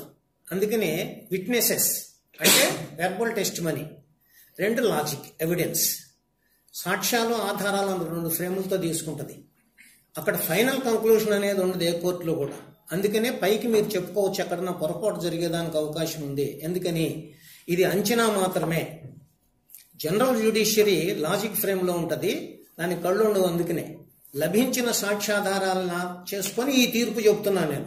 లభించిన సాక్ష్యాధారాలు అయోగ్యమైనవి అనుకోండి, నా తీర్పు తప్పయ్యే అవకాశం కూడా ఉందనేది కూడా బెనిఫిట్ ఆఫ్ డౌట్ అనేది మొత్తం లాజిక్ ఫ్రేమ్లో మోస్ట్ ఇంపార్టెంట్. జనరల్ జ్యుడిషియరీలో ఒక తీర్పు చేయాలంటే ఎవిడెన్స్, విట్నెసెస్ తీసుకొని 1% కూడా బెనిఫిట్ ఆఫ్ డౌట్ రైజ్ కాకూడదు. అది క్లాజ్ ఉంటుంది ఆ జ్యుడిషియరీ సెక్షన్లో. ఇక్కడ మనకు అది కాదు, అసలు ఇది ఆ ఫ్రేమ్ కాదు, మొత్తం ఇండైరెక్ట్ ఫ్రేమ్లో ఉంది జనరల్ జ్యుడిషియరీ. ఇది మనము చెప్పబడ్డ అంశాలు నెరవేరినాయా లేదా చూసుకోవడం అవుతుంది. కనుక ఇక్కడ బైబిల్లో ఒక పేజీలో చెప్పబడ్డ అంశానికి రుజువు నిరూపించడం అంటే ఏంటంటే మళ్ళా బైబిల్లో 2వ పేజీలో చెప్పకూడదు. చెప్తే ఏమైంది, బైబిల్ 2 సార్లు ఒకే విషయం చెప్పిందని. వాట్ బైబిల్ ప్రపోజెస్, అది దాని అర్థం. బైబిల్లో చెప్పబడ్డ విషయము వాస్తవంలో జరిగిన వాటికో జరగబోయే వాటికి సంబంధించిందనే ఉంటుంది. నేను ఒక విషయము మీ దృష్టికి తీసుకురావాలి పర్మిట్ చేస్తే, ఎందుకని చాలా కీ పాయింట్ కనుక. ఏవైనా సరే ఒక సిద్ధాంతము ఏదో ఒక విషయాన్ని గురించి తన అభిప్రాయాన్ని వెల్లడిస్తుంది. విషయాలు గత కాలానికి సంబంధించినవో, వర్తమాన కాలంలో చూసుకోవడానికి వీలైనవో, భవిష్యత్ కాలానికి సంబంధించినవి మాత్రమే ఉంటాయి. నా పాయింట్ మీకు అర్థమైన దేవసాయం గారు, చాలా కీ పాయింట్ ఇది. అర్థమైతేనే మనం ఇప్పుడు ఏమేమి మాట్లాడుకోబోతున్నాం బైబిల్లో వస్తుంది. బైబిల్లో ఈరోజు మనకి వెనక జరిగిన కొన్ని అంశాలు తెలుస్తాయి. సృష్టి ఎలా జరిగిందనో, తర్వాత ఎట్లా జరిగిందనో ఎన్నో వస్తాయి. రెండు, భవిష్యత్తు రేపు ప్రళయం ఎలా జరగబోతున్నాయి అనేది రాబోతాయి కొన్ని. బైబిల్లో అవి కూడా అభిప్రాయాలు ఉంటాయి. కొన్ని ఈ రోజు మనం చూసుకోవడానికి వీలైన వర్తమానంతో లింక్ పడిన అభిప్రాయాలు ఉంటాయి.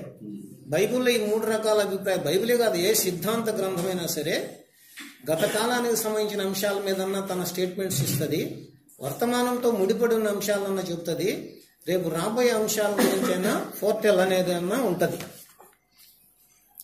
ఈ 3 అంశాల్లో కూడా మనం ఇప్పుడు బైబిల్ ఏం చెబుతుందో తీసుకుంటాం. అవి సరైనదో కాదో రుజువు చేయాలి. బైబిల్ చెప్పింది ప్రతిదీ సత్యమేననే స్టాండ్ మీది. బైబిల్ చెప్పింది కనుక సత్యం అనకూడదు. ఇంకా చర్చ ఉంది. బైబిల్ చెప్పింది కనుక సత్యం అంటే, ఇప్పుడు అదే వేదం చెప్పింది కనుక సత్యం అన్నారు అనుకోండి, చర్చ లేదు అసలు. అది విశ్వాసం. ఇది సంశయిస్తున్నాం, క్వశ్చన్ చేస్తున్నాం, తప్ప ఒప్ప బైబిల్ చెప్పిందని. ఎట్లా రుజువు చేయాలనే దానికి నేను సత్యాసత్య నిర్ణయ పద్ధతి అంటే ఏంటో చెప్పాను. సత్యాసత్య నిర్ణయ పద్ధతి అనేది ప్రపంచంలో ఎవరికైనా ఒకటే. దేన్ని గురించి అయితే చెప్తున్నామో ఆ చెప్పబడుతున్న అంశము చెప్పిన దానికి సరిపోతుందో లేదో చూడకుండా సత్యాసత్య నిర్ణయం చేయడం కుదరదు అనేటువంటిది యూనివర్సల్ మెథడ్. నేను చెప్పాను, పోయినసారి చెప్పాను. దాన్ని మీరు అంగీకరించానన్నారు. ఇప్పటికైనా బైబిల్లో 1వ పేజీలో చెప్పబడ్డ అంశంకి సత్యమా కాదా నిరూపణ చేయడానికి బైబిల్లో 9వ పేజీలో రిపీటేషన్ చేయకూడదు. బైబిల్ ఆ విషయం 2 సార్లు చెప్పిందని అర్థం. దానికి ఆ బైబిల్ 10 సార్లు చెప్పిన స్టేట్మెంట్, దేవుడు ఉన్నాడని 10 సార్లు చెప్పింది, దేవుడు నేనే అని 10 సార్లు చెప్పింది అనుకోండి. బైబిల్ ఫర్ ఎగ్జాంపుల్ తీసుకుందాము. ఒకసారి 10 సార్లు చెప్పింది కనుక దేవుడు ఉన్నాడని చెప్పడం కాదు. దేవుడు ఉన్నాడనా లేడనో నిర్ణయించడానికి వేరే మెథడ్ ఉండాల్సిందే. బైబిల్ దేవుడి విషయంలో ఏం చెప్పిందో కోసం బైబిల్ని చూడాల్సిందే. అది సరైందో కాదనేది జనరల్ మెథడ్లో పెట్టాలి. కొలచాలి కదా బైబిల్ చెప్పింది సరైందో కాదోనని. బైబిల్ చెప్పింది సరైందని రుజువు చేస్తానన్నప్పుడు సరైందని రుజువు చేయటం అంటే ఏమిటనే దగ్గర మనకు ఒక క్లారిటీ, యూనివర్సల్ యాక్సెప్టబుల్ టూల్ ఒకటి ఉండాలి. అది నేను ప్రపోజ్ చేస్తుంది. బైబిల్కి బైబిలే ఎవిడెన్స్ కాదు. ఎందుకని? అది బైబిల్ ప్రపోజిషన్. ఇది జనరల్ లాజికల్ ఫ్రేమ్లో కూడా ఉంది. Appeal to authority is a fallacy. అంటే తనకి తానే విట్నెస్ చేయటం అనేది కుదరదు. అది ఏ విషయాన్ని గురించి చెబుతోంది, ఆ విషయం వాస్తవంతో సరిపోతుందో లేదో చూడాలి మనం. ఆ సత్య నిరూపణ పద్ధతి అంటున్నారు చూడండి, దానికి మీటర్ ఏంటో ఇలాగా అని మీరు చెప్పగలిగినట్లయితే, ఒకవేళ నాకు మీకు తెలిసిందైనా కూడా మీ నోట్లోంచి వినాలని నేను ఆశపడుతున్నాను. అది అది నాకు తెలియదైతే నేను తెలుసుకుంటా, తెలిసిందనుకోండి దాన్ని నేను కొంచెం మాట్లాడగలుగుతాను. దాని మీద మీరు మనకు బైబిల్ వచ్చేసింది. ఇప్పుడు ఈ బైబిల్ అనేది బైబిల్లో ఉన్న అంశాలు మరి దీన్ని సత్యం అని ఎలా నిరూపించటం అనేది ఇలాగైతే బాగుంటుందండి అని మీరు చెప్పినట్లయితే దానికి నేను నా అభిప్రాయం నేను ఇవ్వగలుగుతాను. ఓకే, సరే. ఒక పాయింట్ ఫస్ట్ నేను మొత్తం అందరూ కూడా గమనించండి. ఫస్ట్ మన ఇద్దరమే, మిగతా వాళ్ళు కూడా గమనించండి. బైబిల్ ఏం చెబుతోందో అనేది మన మధ్య చర్చ కాదు అసలు. బైబిల్ చెబుతున్నది సత్యాలే, బైబిల్లో అసత్యాలు చెప్పదు. ఇది మీ స్టాండ్. బైబిల్ని పరీక్షకు తీసుకుంటున్నామంటే బైబిల్ చెప్పినవి సరైనవా కాదా పరీక్షిస్తున్నామని అర్థం. బైబిల్ ఏం చెబుతోందో తేలకుండా బైబిల్ చెప్పింది తప్ప ఒప్ప పరీక్షించలేము. కనుక మన సమస్య బైబిల్ చెప్పినవన్నీ సత్యాలే, బైబిల్లో చెప్పినవి తప్పులు లేవు. ఇది అవునా కాదా మొట్టమొదటి మీరు కన్ఫర్మ్ చేయండి. బైబిల్లో చెప్పినవన్నీ సత్యాలే, నేను కన్ఫర్మ్ చేస్తున్నానండి. ఇంకా రెండోసారి మళ్ళీ మాట్లాడకూడదు. తయారు చేసింది కాదని నేను చెప్తున్నా. నేను సేమ్ మళ్ళీ అదేదో మీ నోటితో చెప్పండి. నేను చెప్పింది అదే. వాస్తవ అనుగుణ్యత కలిగి ఉందా లేదా చూడాలి. మనం ప్రకటిత అభిప్రాయం దేని గురించి చెప్పిందో దానికి దీనికి సరిపోతుందో లేదో చూడాలి. దాన్ని 100 రుజువు ఎగ్జాంపుల్స్, ఒక 10 ఎగ్జాంపుల్స్ చెప్పుకున్నాము. నేను 10 కాదు, మీ ఇష్టం వచ్చినటువంటి ఎవరన్నా ఒక వ్యక్తి చెప్పాడు, ఆ చెప్పిన మాట సరైందో కాదో తేల్చుకోవడానికి మీకున్న పద్ధతి ఏంటి? ఏ మనిషికైనా ఉన్న పద్ధతి ఏంటి? దేని గురించి చెప్పాడో దానిలో ఈ దేశం చూస్తే రెండింటికి సరిపోతే వీడు చెప్పిన మాట రైట్ అంటాము, సరిపోతే తప్పు చెప్పాడు అంటాము. యూనివర్సల్ అది. నేను మీరు ఏదైతే బైబుల్ ఏ విషయం మీరు చెప్పిందని చెప్తారో అది సత్యమో కాదో మీరు నిరూపించాలి.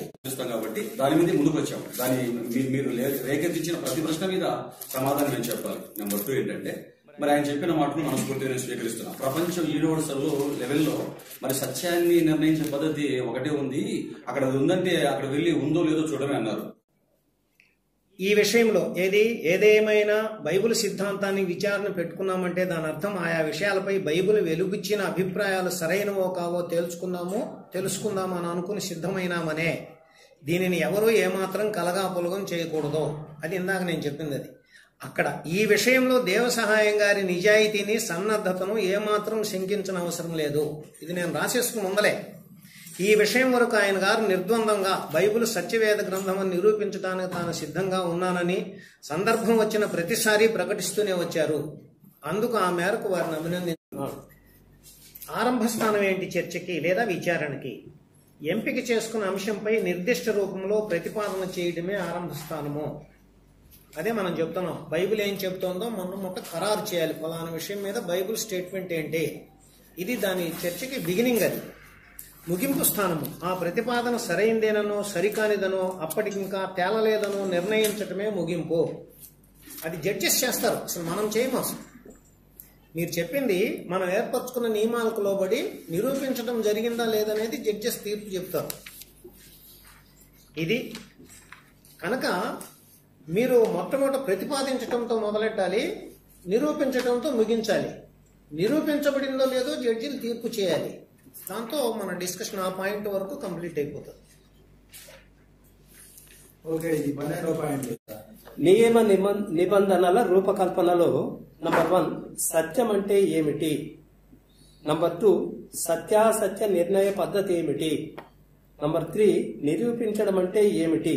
దీనికి 186 వివేకపథం 15-17 పేజీల ప్రకారం ఇద్దరు అంగీకరించడం జరిగింది. నిరూపించారో లేదో నిర్ణయించే పద్ధతి ఏమిటి అన్న వాటిపై ఇరుపక్షాలు కలిసి ఎవరు కాదనడానికి వీల్లేని విధానాన్ని సిద్ధం చేసుకోవాలి. అత్యంత కీలకం ఇది. సో ఈ 12వ దీనికి టోటల్ గా దేవసాయం గారు అంగీకరించారు. ఈ 12 తర్వాత బి, అది ఏలో వచ్చింది. ఇది భాషా నియమాలు చెప్పబడింది. ఇప్పుడు దీంట్లో ఏంటంటే ఈ చిన్న దాంట్లోనేమో విన్నమాటకు అర్థాన్ని అన్నవారి నుండే స్వీకరించాలి, అన్నమాటకు అర్థం చెప్పే బాధ్యత అన్నవారే స్వీకరించాలి. దీనిలోనే ఇంకాస్త చక్కగా వినడం, విన్నమాటకు అర్థాన్ని అన్నవారి నుండే స్వీకరించడం జరగాలి. అన్నవారు తాము అన్నమాటకు అర్థం చెప్పే బాధ్యత వహించాలి. ఇది ఎసెన్షియల్ అనేటువంటి దీంట్లో పెట్టాం. వాక్యాల్లో తేడా గానీ సారాంశం ఇదే. అదే పదానికి బైబిలే అర్థం చెప్పింది అనుకోండి, బైబిల్ చెప్పిన అర్థమే తీసుకోవాలి. ఎందుకని? బైబిల్ ఇక్కడ వక్త చెప్పిన అర్థమే తీసుకోవాలి. మన ఇష్టం వచ్చిన అర్థం దాన్ని ఎత్తిన పెట్టకూడదు. అది నియమం. అది బైబిల్కి వర్తిస్తుంది, నా మాటకి వర్తిస్తుంది, ఇంకొక పుస్తకానికి కూడా వర్తిస్తుంది. ఎందుకని? భాషా నియమం. అది ఏ గ్రంథానికైనా అదే నియమం. నేను మీకు ఒకటి రాకేష్ గారికి ఒకటి చెప్తే మీకు క్లారిటీ ఉంటుంది. ఇప్పుడు లీగల్ ఉందనుకోండి, లీగల్ డిక్షనరీ ఉంటుంది టెర్మినాలజీకి. మెడికల్ డిక్షనరీ ఉంటుంది, ఫిజిక్స్ డిక్షనరీ ఉంటుంది. ఎందుకని? ఆ వర్డ్ జనరల్ డిక్షనరీ ప్రకారం వాడకూడదు. ఆ ఏరియాలో ఆ పర్టికులర్ మీనింగ్ లోనే వాడుతున్నారు వాళ్ళు. ఇప్పుడు ఆయా పదాలకు వారు చెప్తున్న అర్థాలు ఆ భాష అంగీకరించేదిగా ఉండాలి. పదార్థ జ్ఞానం లేని వానికి వాక్యార్థ జ్ఞానం కలగదు. అంటే ఒక వాక్యంలో ఉన్నటువంటి ఏ వర్డ్ మిస్ అయినా మనము ఆ సెంటెన్స్ మీనింగ్ కనుక్కోవడం కష్టము. వక్త హృదయం ఇదేనని నిర్ధారించుకున్నాకనే దాని సబబు బేసబబుల గురించిన విచారణ చేయాలి. బైబిల్ ఏం చెప్తుందో కన్ఫర్మ్ చేసుకున్నాకే తప్ప ఒప్ప పరిశీలన మొదలెట్టాలి. బైబిల్కి అప్లై చేస్తే ముందర నేను ఏమన్నానో కన్ఫర్మ్ అయిన తర్వాత సబబుకు ఉందా బేసబబు ఉందా అని ఆలోచించాలి. 5 కూడా దానికి ఈక్వలెంటే. ప్రశ్న అర్థమైంది అనుకున్న తర్వాతనే సమాధానం చెప్పేందుకు పూనుకోవాలి. అప్పుడు కూడా ప్రశ్న ఏ విషయంలో ఎంత సమాధానాన్ని ఆశిస్తోందో ఆ విషయంలో అంత సమాధానాన్నే చెప్పాలి. అంటే ఇర్రెలవెంట్ గా యాక్యురసీ, ఆప్ట్ యూసేజ్ అనేటువంటి అంటారండి. సిద్ధాంత చర్చ కనుక ఒక ప్రసంగం లాగా ఉండకూడదు, యాక్యురేట్ గా ఉండాలన్నమాట. అది ఎంత అడిగామో అంతవరకు ఆన్సర్ ఉండాలి. ఇది కూడా భాషకు సంబంధించిన జనరల్ నియమం. అది కూడా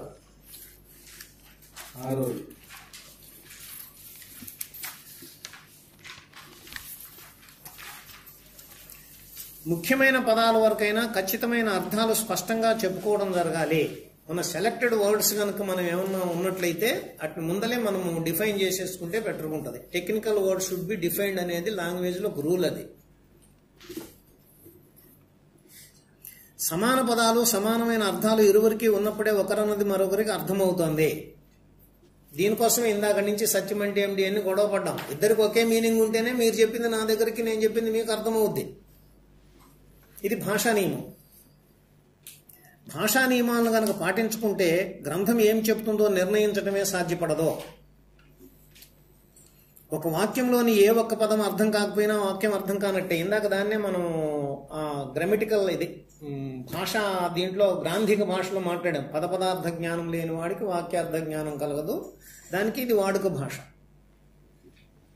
అదే కానీ ఇది వాడుక భాష. సేమ్ రిపీట్ చేశాం కనుక అదైనా అది తీసి ఇదైనా పెట్టుకుందాం. అంతే. వక్త ఉద్దేశించని అర్థాన్ని అతని మాటలకు కల్పించరాదు. అదే విన్నప్పుడు చదివినప్పుడు అవతలి వారు ఏమంటున్నారో తెలుస్తుందే గాని అది సత్యమో కాదో తెలియదు. ఇది కీనోట్ నాకు తెలిసినంత వరకు భాషలో. భాష శక్తి పరిమితి అనేది ఒక సబ్జెక్ట్ అండి. అది థియరీ ఆఫ్ నాలెడ్జ్ లో ఇది కీలకమైన అంశం అన్నమాట. ఇది మీరు మాట్లాడితే మీరు ఏమన్నారో తెలుస్తుంది నాకు. అది కూడా భాష ఇద్దరికి సమానంగా ఉంటే. కానీ అది నిజమో కాదో తెలియదు, మళ్ళీ దాన్ని వెరిఫై చేసుకోవాల్సిందే. అదే మనం ఇక్కడ అంటున్నాం. బైబుల్ చదివితే జాగ్రత్తగా చదవలసిన పద్ధతి ప్రకారం బైబుల్ ఏం చెబుతుందో తెలుస్తుంది. మళ్ళా దాన్ని తప్పొప్పు మళ్ళీ పరిశీలించుకోవాలి. ఇది భాషకు సంబంధించిన నియమాలు అనుకున్నామండి. ఈ జనరల్ ఎవరైనా మనం ఈ ఫ్రేమ్ లోనే మాట్లాడతాం. ఈ ఫ్రేమ్ వదిలిపెట్టేస్తే అంత గందరగోళం వచ్చేస్తుంది. చెప్పాను కదా, వక్త ఉద్దేశించని అర్థాన్ని అతని మాటలకు కల్పించరాదు. దీని యాక్చువల్ గా లాజిక్ లో అయితే అనుద్దిష్టార్థ పరికల్పన చలం అంటారు. అంటే మిస్ఇంటర్ప్రిటేట్ చేయటం. మీరు ఒక వర్డ్ ఒక అందుకు వాడారు, నేను దానికి వేరే అర్థం చెప్పి తప్పు అంటున్నా. దాన్ని ఆ పని చేయకూడదు. మనం ఎవరం కూడా సత్యాసత్య నిర్ధారణ చేసుకోదలుచుకున్నవాడు మొట్టమొదటి అతను ఏం చెప్పాడో అతని ఉద్దేశాన్నే తీసుకోవాలి. ఆ తర్వాత తప్పులు తేల్చాలి. అందుకని ఈ పని జరగకుండా ఉండడం కోసమే అతన్నే అడగదామంటున్నాం. విన్న మాటకు అర్థం ఆయన్నే అడగాలి. ఏ అర్థంలో వాడేవా పదమని. ఇవన్నీ అతను క్వశ్చన్ చేయటం కాదు, అతను సేఫ్ లో పెట్టడం కోసమే. నేను వాడిన పదాలకు అర్థాలను మీ ఇష్టం వచ్చి నీకు చెప్పకూడదు, నన్నే అడగాలి. నేనే చెప్పాలి ఈ మీనింగ్ పెట్టుకొని వాడాను ఈ పదమని.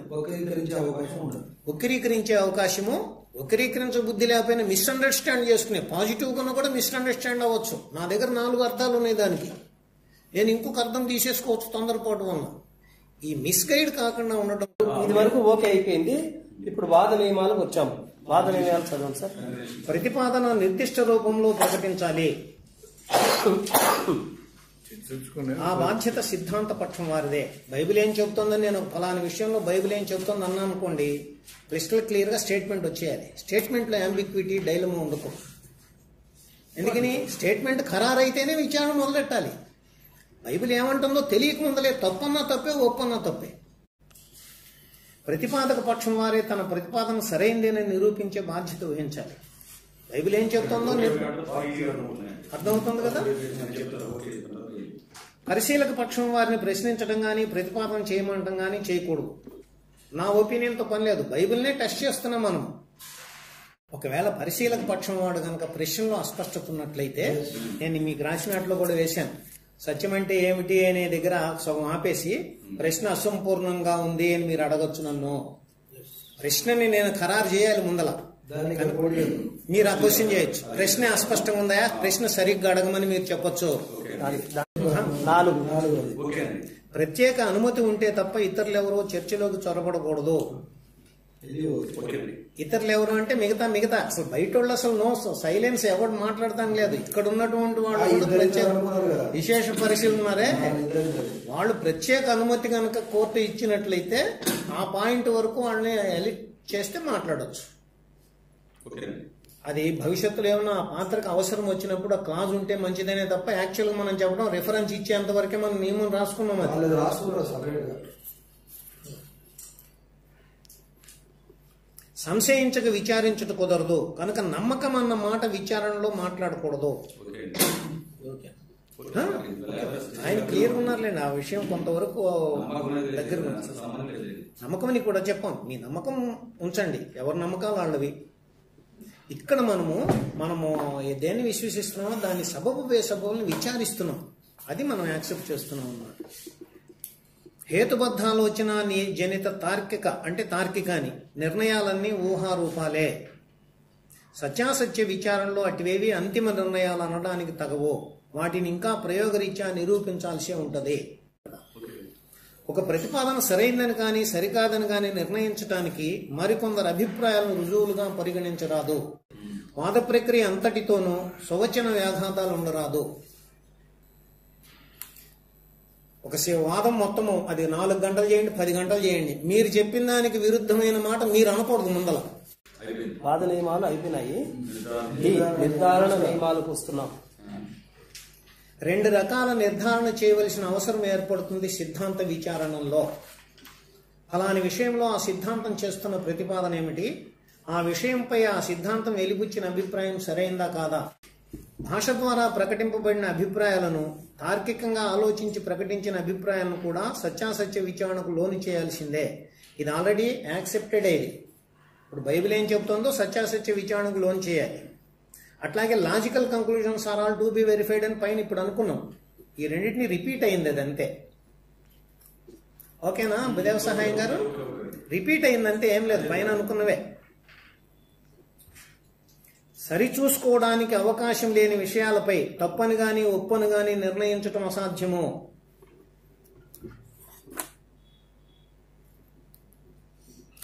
పెండింగ్ లో పెట్టాలనుకున్నాం కదా, సూత్రం కరెక్టా కదా, మనము సరిచూడటానికి వీల్లేనివి ఇప్పుడు మనం ఫైనలైజ్ చేయలేము. కరెక్టే కదా, అది రొటీన్ ఎక్స్పీరియన్స్ లో అలా ఉందా లేదా, అది ఒక నిర్ధారణ నియమాలు. అది ఇప్పుడు మనం సరిచూసుకోవడానికి వీల్లేని అంశం అనుకోండి, అనిర్ధారితం అనేటువంటి రిజర్వ్ లో పెట్టాలి, దాన్ని పెండింగ్ పెట్టాల్సిందే.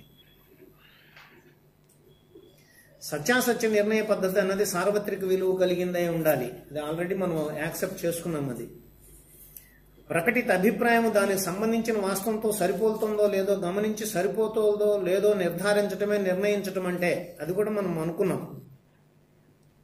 ప్రతిపాదక పక్షం చేసే తార్కిక నిగమనాలను నిరూపణలుగా స్వీకరించరాదు, అది రిపీట్ అయిందండి. మళ్ళా అది రిపీట్ అని ఆర్బెట్టుకోండి, రిపిటేషన్ అది. అవన్నీ ఊహలే కనుక పైన వాద నియమాల్లో కూడా రిపీట్ అయింది. అది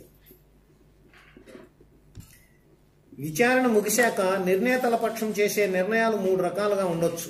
ప్రతిపాదన సరైందేనని తేలింది, సరైంది కాదని తేలింది, నిర్ధారణ కాలేదని, తప్పని గాని ఒప్పని గాని నిర్ణయించలేని స్థితికి చేరిందని గాని ఉంటది. ఈ 3 రూపాల్లోనే ఉంటాయి నిర్ణయాలన్నీ. చర్చా వేదిక నియమ నిబంధనలు. 1. వాద ప్రతివాదులు, నిర్ణేతలు, విశేషజ్ఞులు అను 4 పక్షాలు ఉండాలి. ఇది అక్కడ ఆమోదించబడింది ఆల్రెడీ. మొదలుపెట్టిన అంశం మీద విచారణ ముగిసేందుకు మరే అంశం గురించి మాట్లాడరాదు, ఇది కూడా కంప్లీట్ అయింది. ఎంపిక చేసిన అంశాలని ఒక క్రమ పద్ధతిలో ఒకదాని తర్వాత మరో అంశానికి వెళ్ళాలి. ఒక అంశం మీద తీర్పు వెలువడిన తర్వాతనే తర్వాత అంశానికి వెళ్ళాలి. తీర్పు ఎలా ఉంటుంది, సరైందో అనో సరైంది కాదనో అనిర్ధారితమో అనో వెలువడుతుంది. సో దీని మీద కూడా యాక్సెప్టెన్స్ వచ్చేసింది. ఈ 4 పక్షాలు కాకుండా ఇతరులెవరూ మధ్యలో మాట్లాడరాదు, ఇది కూడా అయిపోయింది. అంశం గురించి చర్చించేటప్పుడు ఆవేశాలకు చోటివ్వరాదు, ఇది కూడా అయిపోయింది.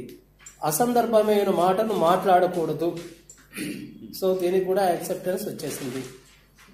దీంట్లో విషయాన్ని ప్రక్కదారి పట్టించకుండా విషయాన్ని విషయంగానే మాట్లాడాలి. నంబర్ 2, గందరగోళ పరిస్థితులు లేవనెత్తకూడదు. సో వీటినన్నింటినీ యాక్సెప్ట్ అయిపోయింది. పాయింట్ నంబర్ 7, విచారణ మొత్తం పూర్తయ్యే వరకు ఇరు వర్గాలు ఉండాలి. చర్చా వేదిక నుండి అన్ని అంశాల మీద తీర్పు వెలువడే లోపు ఎవరూ అర్ధాంతరంగా విరమించుకొని వెళ్లిపోరాదు. ఒకవేళ ఎవరైనా చర్చ మధ్యలో అర్ధాంతంగా నిష్క్రమిస్తే ఆ పక్షం వీగిపోయినట్లుగా నిర్ణేతలు ప్రకటించాలి. ఇది కూడా యాక్సెప్టెన్స్ అయింది. ఏం సార్? అయిపోయింది. 8 విషయపరమైన అంశాలు తప్ప వ్యక్తిగతమైన అంశాలు ఏవి ప్రస్తావించరాదు. ఇది కూడా అయిపోయింది. నంబర్ 9 విశేషజ్ఞులు ఒక్కో పక్షం నుంచి 2 చొప్పున ఉంటారు. వారి పాత్ర కేవలం అవసరమైనప్పుడు మాత్రమే సిద్ధాంత గ్రంథం అనగా బైబిల్ నుంచి రెఫరెన్స్లు అందించడం. ఏ చర్చా వేదిక నియమ నిబంధనలు ఎవరు ఉల్లంఘించినట్లు గుర్తించినా న్యాయ నిర్ణేతలకు తెలియచేయటం. సి విశేషజ్ఞులు వారికి ఏర్పరిచిన నియమాలు ఉల్లంఘించినట్లు వేదికలోని మిగిలిన 3 పక్షాలు ఎవరు గమనించినా న్యాయమూర్తుల దృష్టికి తీసుకుపోతే న్యాయమూర్తులు దాన్ని గుర్తించినట్లయితే మొదటి తప్పు కింద హెచ్చరించాలి, రెండవసారి బయటకు పంపాలి. సో ఇది డీటెయిల్డ్ గా ఉంది. డి విశేషజ్ఞులు బయటకు వెళ్తే మరొకరితో భర్తీ చేసి 2+2 ఉండేటట్లు చూసుకోవాలి. సో ఒక వ్యక్తి పోయినాడనుకో వాళ్ళ ప్లేస్ లో వేరే వాళ్ళు పెట్టుకునే వెసులుబాటును ఇక్కడ పెట్టబడింది, ఉండేట్లు చూసుకోవాలి. ఒకసారి తొలగించబడిన వ్యక్తి తిరిగి విశేషజ్ఞులుగా రాకూడదు. ఒకసారి బయట పంపించేస్తే రెండవసారి మళ్ళీ అతనికి వచ్చే ఛాన్స్ లేదు. సో ఈ కంప్లీట్ 9 ఐటమ్స్ డిస్కషన్ అయినాయి, ఆమోదించబడినాయి. న్యాయ నిర్ణేతలు ఏ 3 ఉండాలి. హడావుడి చేయటం మన ఉద్దేశం కాదు. వాట్ యాక్చువల్లీ బైబుల్ సేస్ అనేది మనం మొట్టమొదటి బయటకు తీయాలి. తీయటంలో అవసరమైతే కాస్త ఒక 5 నిమిషాలు ఆ విషయం వెతుకుతాం. బైబుల్ ఇబ్బంది ఏం లేదు మనకు. అది ఒక సహాయకుడు ఉంటే మంచిది. అతను కొద్ది తరోగా ఉండి రిఫరెన్సెస్ కలెక్ట్ చేయగలిగే వ్యక్తి అయితే మంచిది. బి ఈ వేదిక ఏర్పాటు చేసుకున్న నియమ నిబంధనలను బట్టి మాత్రమే తీర్పు ఇవ్వాలి. ఆల్రెడీ ఇందాక కూడా డిస్కస్ చేసి నియమ నిబంధనలు ఏ పక్షము ఉల్లంఘించకుండా చూసే బాధ్యత వారిదే. ఇది పక్షాలకే ఉంది, వీళ్ళకి ముఖ్యంగా ఉంది. ఎందుకని ఫైల్ ఇచ్చేవలసింది వీళ్ళే. మనం మిగతా వాళ్ళందరూ కూడా కోర్టు నోటీసులు తీసుకెళ్తాం, ఇప్పుడు ఓవర్లో యాప్ అవుతాను, మీరు కంట్రోల్ హిమ్మని.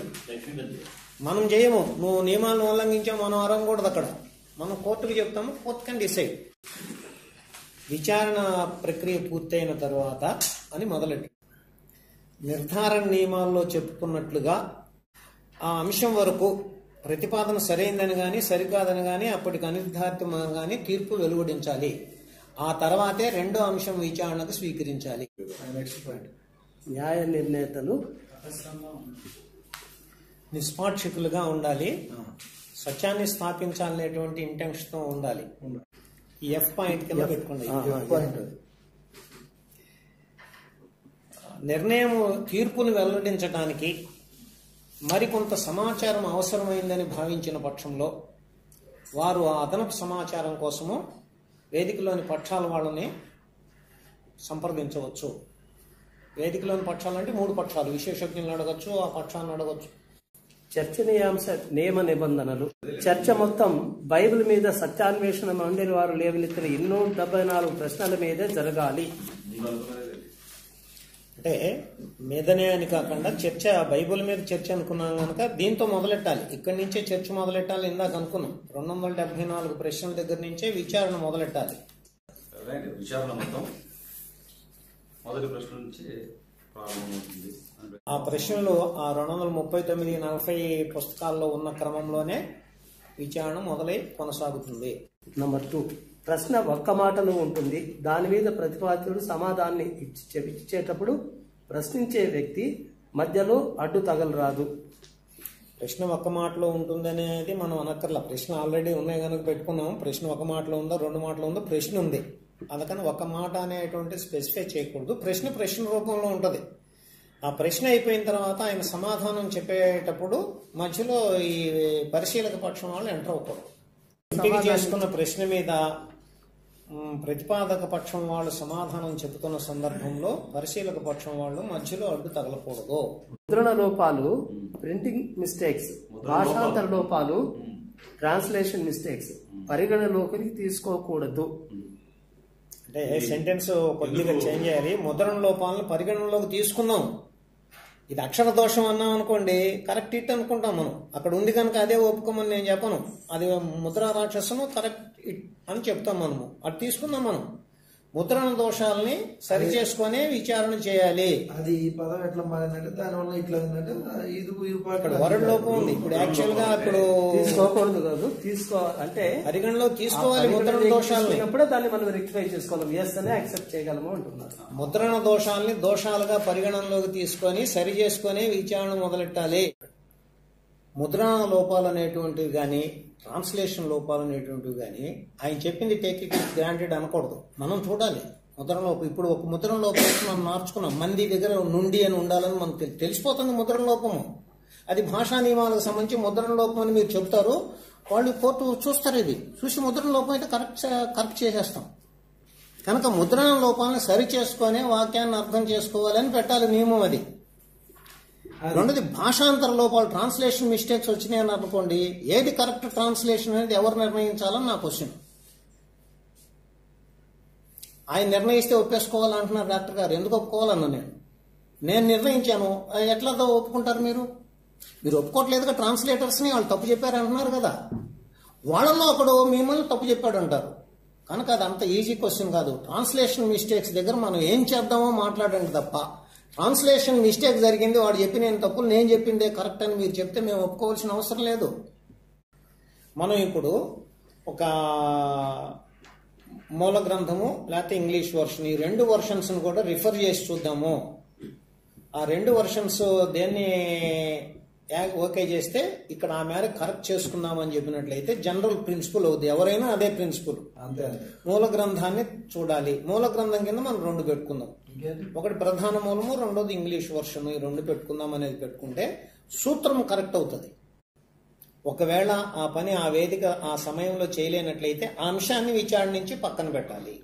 నెక్స్ట్, మాట్లాడే ప్రతి మాట బైబిల్ వాక్యంలోనిదై ఉండేటట్లు ఇరువురు వ్యక్తులు చూసుకోవాలి.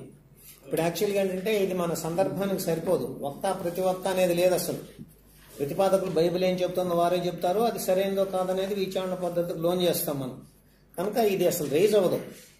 బైబిల్ అట్లా చెప్తోంది ఇట్లా చెప్తుంది, నా వాదన ఏం లేదు అసలు. వాద ప్రతివాదులు అనేది ఒక చర్చా వేదిక జరిగినప్పుడు, కౌంటర్ ఆర్గ్యుమెంట్ కూడా ఉన్నప్పుడు అది వేరే నియమాలు వస్తాయి. నేను బైబిల్ ఈ వాక్యం తప్పన్నాను అనుకోండి, ఇక నేను ప్రపోజర్ని అయిపోయినాను. ఇక మీరు నన్ను ప్రూవ్ ఇట్ అని అడుగుతారు. అప్పుడు నేను ప్రూవ్ చేయాలి. ఇక్కడ బైబిల్ పక్షాన్ని విచారణకు తీసుకొస్తాను, బైబిల్ కౌంటర్ పక్షాన్ని విచారణ పెడతలా. అందుకే నేను మొదటి నుంచి చెప్తున్నా, బైబిల్ని తప్పు అంటలేదు. బైబిల్ ఏం చెప్తుందో చూద్దాము, ఒప్పని తేలితే ఇద్దరం స్వీకరించుదాం అనేది చర్చా వేదికలో చాలా కీలకమైంది. ఏ సిద్ధాంతం మీద రెండు ప్రతిపాదనలు ఎట్ ఏ టైం డిస్కషన్ పెట్టకూడదు. నేను బైబిల్ తప్పని రుజువు చేస్తాను అని స్టేట్మెంట్ ఇచ్చాను అనుకోండి, నేను వాదమైపోతుంది అనమాట. దానికి నేను ఆర్గ్యుమెంట్ చెప్పి నేను రుజువు చేయాలి బైబిల్ తప్పని. మీరేం చెప్పక్కర్లే ఒప్పని. తప్పని నేను రుజువు చేయకపోతే నేను వీగిపోయినట్లే. అది ప్రతిపాదకుడే తన ప్రతిపాదన సరైంది నన్ను రుజువు చేయాలని. మాట్లాడే ప్రతి మాట బైబిల్ వాక్యంలో ఉన్నట్లు ఇరువురు వ్యక్తులు చూసుకోవాలనే మాట తీసివేస్తున్నాం సార్. అవసరం ఉండదు.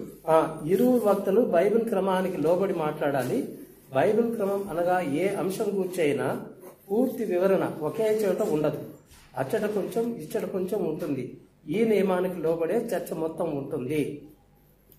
ఇదేంటంటే మీకు మిగతా వాళ్ళకి ఎలా అర్థమైందో, బైబిల్లో నేను వేసిన ప్రశ్నకు ఆన్సర్ ఒక పేజీలో లేదు, 5-6 పేజీల్లో ఉంది కనుక వారు ఫీల్ అయితే మొత్తం బైబిల్లో ఉన్న మొత్తం తీసుకొచ్చే పని అయిందే, ఆ హక్కు కూడా అయిందే, అధికారం కూడా ఆయనకే ఉంది. అగ్రీడ్. నువ్వు 10 పేజీల్లోంచి తీసుకురండి, ఆ క్వశ్చన్కి ఆన్సర్ ఎక్కడెక్కడ చెప్పింది బైబిల్లో ఉండాలి, అంతవరకే నేను చూసేది. ఇది అంగీకరించబడింది. ఈ పాయింట్ నుంచి నెక్స్ట్ పాయింట్కి వెళ్తున్నాం. ఇరువురు వక్తలు తాము ఏది మాట్లాడినా బైబిల్లో రెఫరెన్స్ కోట్ చేస్తూ మాట్లాడాలి. ఇరువురు వక్తలు అనేది రాదు, మళ్ళీ ఇది లేదు అసలు, ఈ పాయింట్ కూడా లేదు. ఇది రాదు. చర్చ బైబిల్ పై నెక్స్ట్ చర్చ బైబిల్ పై గనక బైబిల్ నుంచి లేవనెత్తిన ప్రతిదానికి బైబిల్ నుండే సమాధానాన్ని చూపించాలి. ప్రతి పదానికి తీసేయచ్చు, యాక్చువల్గా తీసేయచ్చు. ఎందుకంటే అది మీ స్వేచ్ఛ, మీరు ఏమేమి చెప్తారో బైబిల్ చెప్పిందనేది మీ ఇష్టం. అది వాద దోషాలను పరిగణలోకి తీసుకోవాలి. పెట్టచ్చు, కరెక్ట్. అది లేదు వద్దన్నది తీసేద్దాం కాదు. వాది దోషాలు పరిగణనలో తీసుకోవాలనే దగ్గర వివరణ ఇచ్చుకున్నాం. కాదు సార్, వాది దోషాలు కూడా ఆల్రెడీ డిస్కస్ చేశాం కదండి. క్లారిటీ కోసం మనం అప్పుడప్పుడు రిపిటేషన్ కూడా పెట్టాం కనుక వాది దోషాలు ఉన్నంత వరకు పెట్టండి. ఇది వాద దోషాలు ఎత్తేయండి.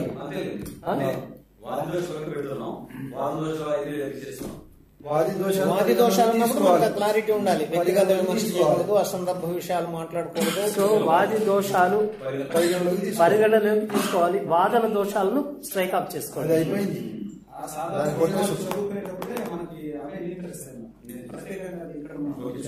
సరే, మళ్ళీ రిపిటేషన్, దట్ ఈస్ అగ్రీడ్.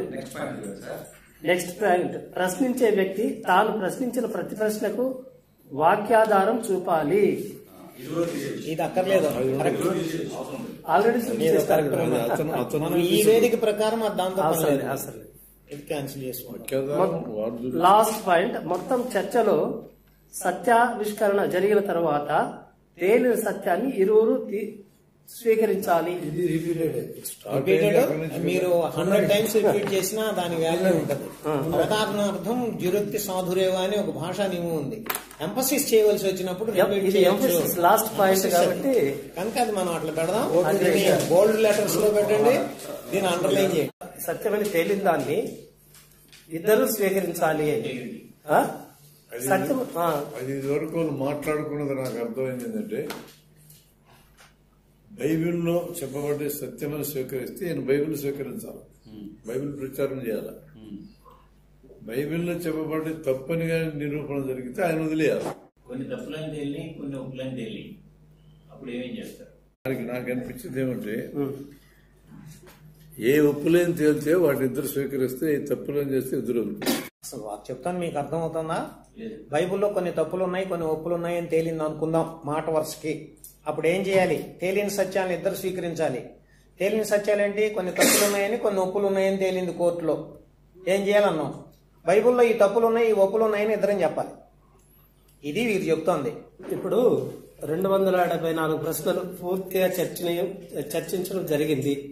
250 ప్రశ్నలు బైబిల్లో రైట్ అని తేలినాయి. 24 అంశాలు నిర్ధారణ కాలేదు, లేకుంటే నిర్ధారించలేకపోయినారు. ఉండండి, నిర్ధారించలేకపోయినారు. అలాంటప్పుడు దేన్ని ఎలా పరిగణలోకి తీసుకోవాలి, దేన్ని ఎవరు వదలాలి, ఎలా జరగాలి? నిర్ధారణ కాని విషయాల్ని ఎవరు మాట్లాడకూడదు. ఇక నిర్ధారణ అయినట్టుగా మాట్లాడకూడదు. ఒక విషయం నిర్ధారణ కాకపోతే నిర్ధారణ అయిందని ఎవరు మాట్లాడకూడదు. దానికి ఇది నిర్ధారణ కాలేదనే, అది దానికి ఆన్సర్. అది తప్పని ఏది తేలిందో తప్పుని వదిలేసుకోవాలి. ఇది తప్పు అనే మాట్లాడాలి ఇద్దరు. ఒప్పు అని ఏది తేలిందో ఇది ఒప్పనే మాట్లాడాలి ఇద్దరు. వాదనలో కూర్చున్నటువంటి ఇద్దరు కూడా తప్పుని స్వీకరించాలా, ఒప్పుని స్వీకరించాలా, నిర్ధారణ కాదని మాట్లాడకుండా ఊరుకోవాలి. తేలేదా ఊరుకోవాలి అంతే. ఎప్పుడో తేలిందనుకు తప్పని చెప్తారు, ఎప్పుడో తేలింది ఒప్పని చెప్తారు. అప్పటిదాకా తేల్లా పక్కన పెడతారు, దాని గురించి మాట్లాడకూడదు. నా పాయింట్ ఏంటంటే, దైవ గ్రంథం అంటే ఒక్క దోషం కూడా ఉండకూడదు. ఒక్క దోషం ఉన్నా మొట్టమొదట దైవ గ్రంథం కాదని చెప్పాలి. ఎందుకని? దేవుడు సర్వజ్ఞుడు. ఆ క్వాలిటీని దేవుడికి పెట్టకపోయినట్లయితే మనం ఇక అసలు మొత్తం పునాది పోతుంది. బైబిల్ దైవ గ్రంథం అనే మనం ఇటు పక్క నుంచి మేము నిలబడుతున్నాం.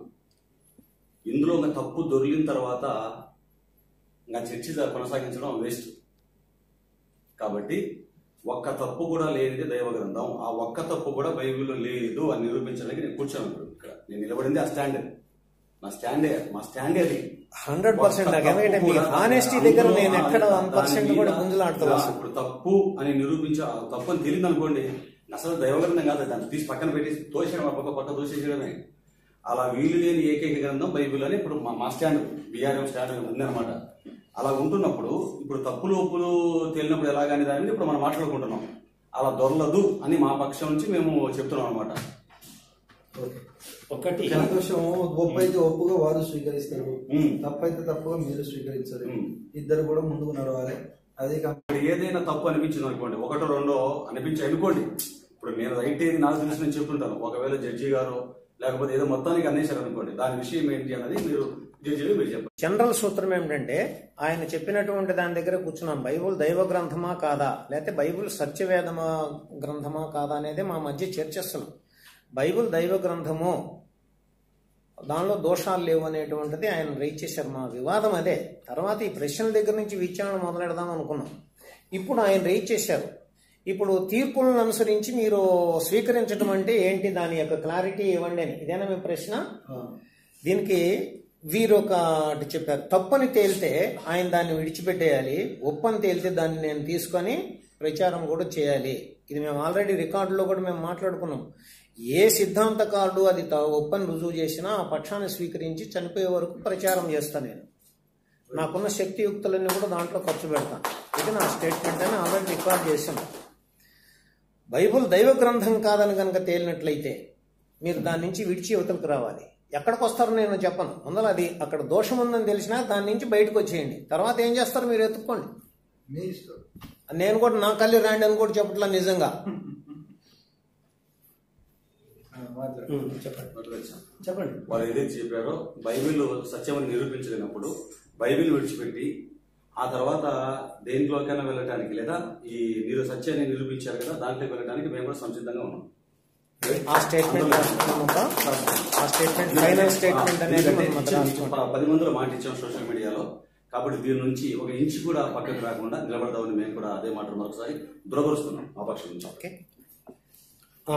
మీ ఇద్దరు స్టాండ్స్ యొక్క కంటిన్యూషన్ ఏంటంటే పూర్తిగా తప్పని పూర్తిగా ఒప్పని తేలకుండా కొన్ని పాయింట్లు తప్పు కొన్ని పాయింట్లు ఒప్పని తేలితే దానికి కూడా ఒక ఆన్సర్ అనుకున్నాం. ఏవి ఒప్పని తేలితే ఇద్దరు స్వీకరిస్తారు, ఏవి తప్పని తేలితే ఇద్దరు వదిలేస్తారు, ఇంకా ఏమి తేలకుండా ఉంటాయో పరిశీలనలో పెడతారు. అది దాని కంటిన్యూ. చిన్న పాయింట్ ఉంది సార్.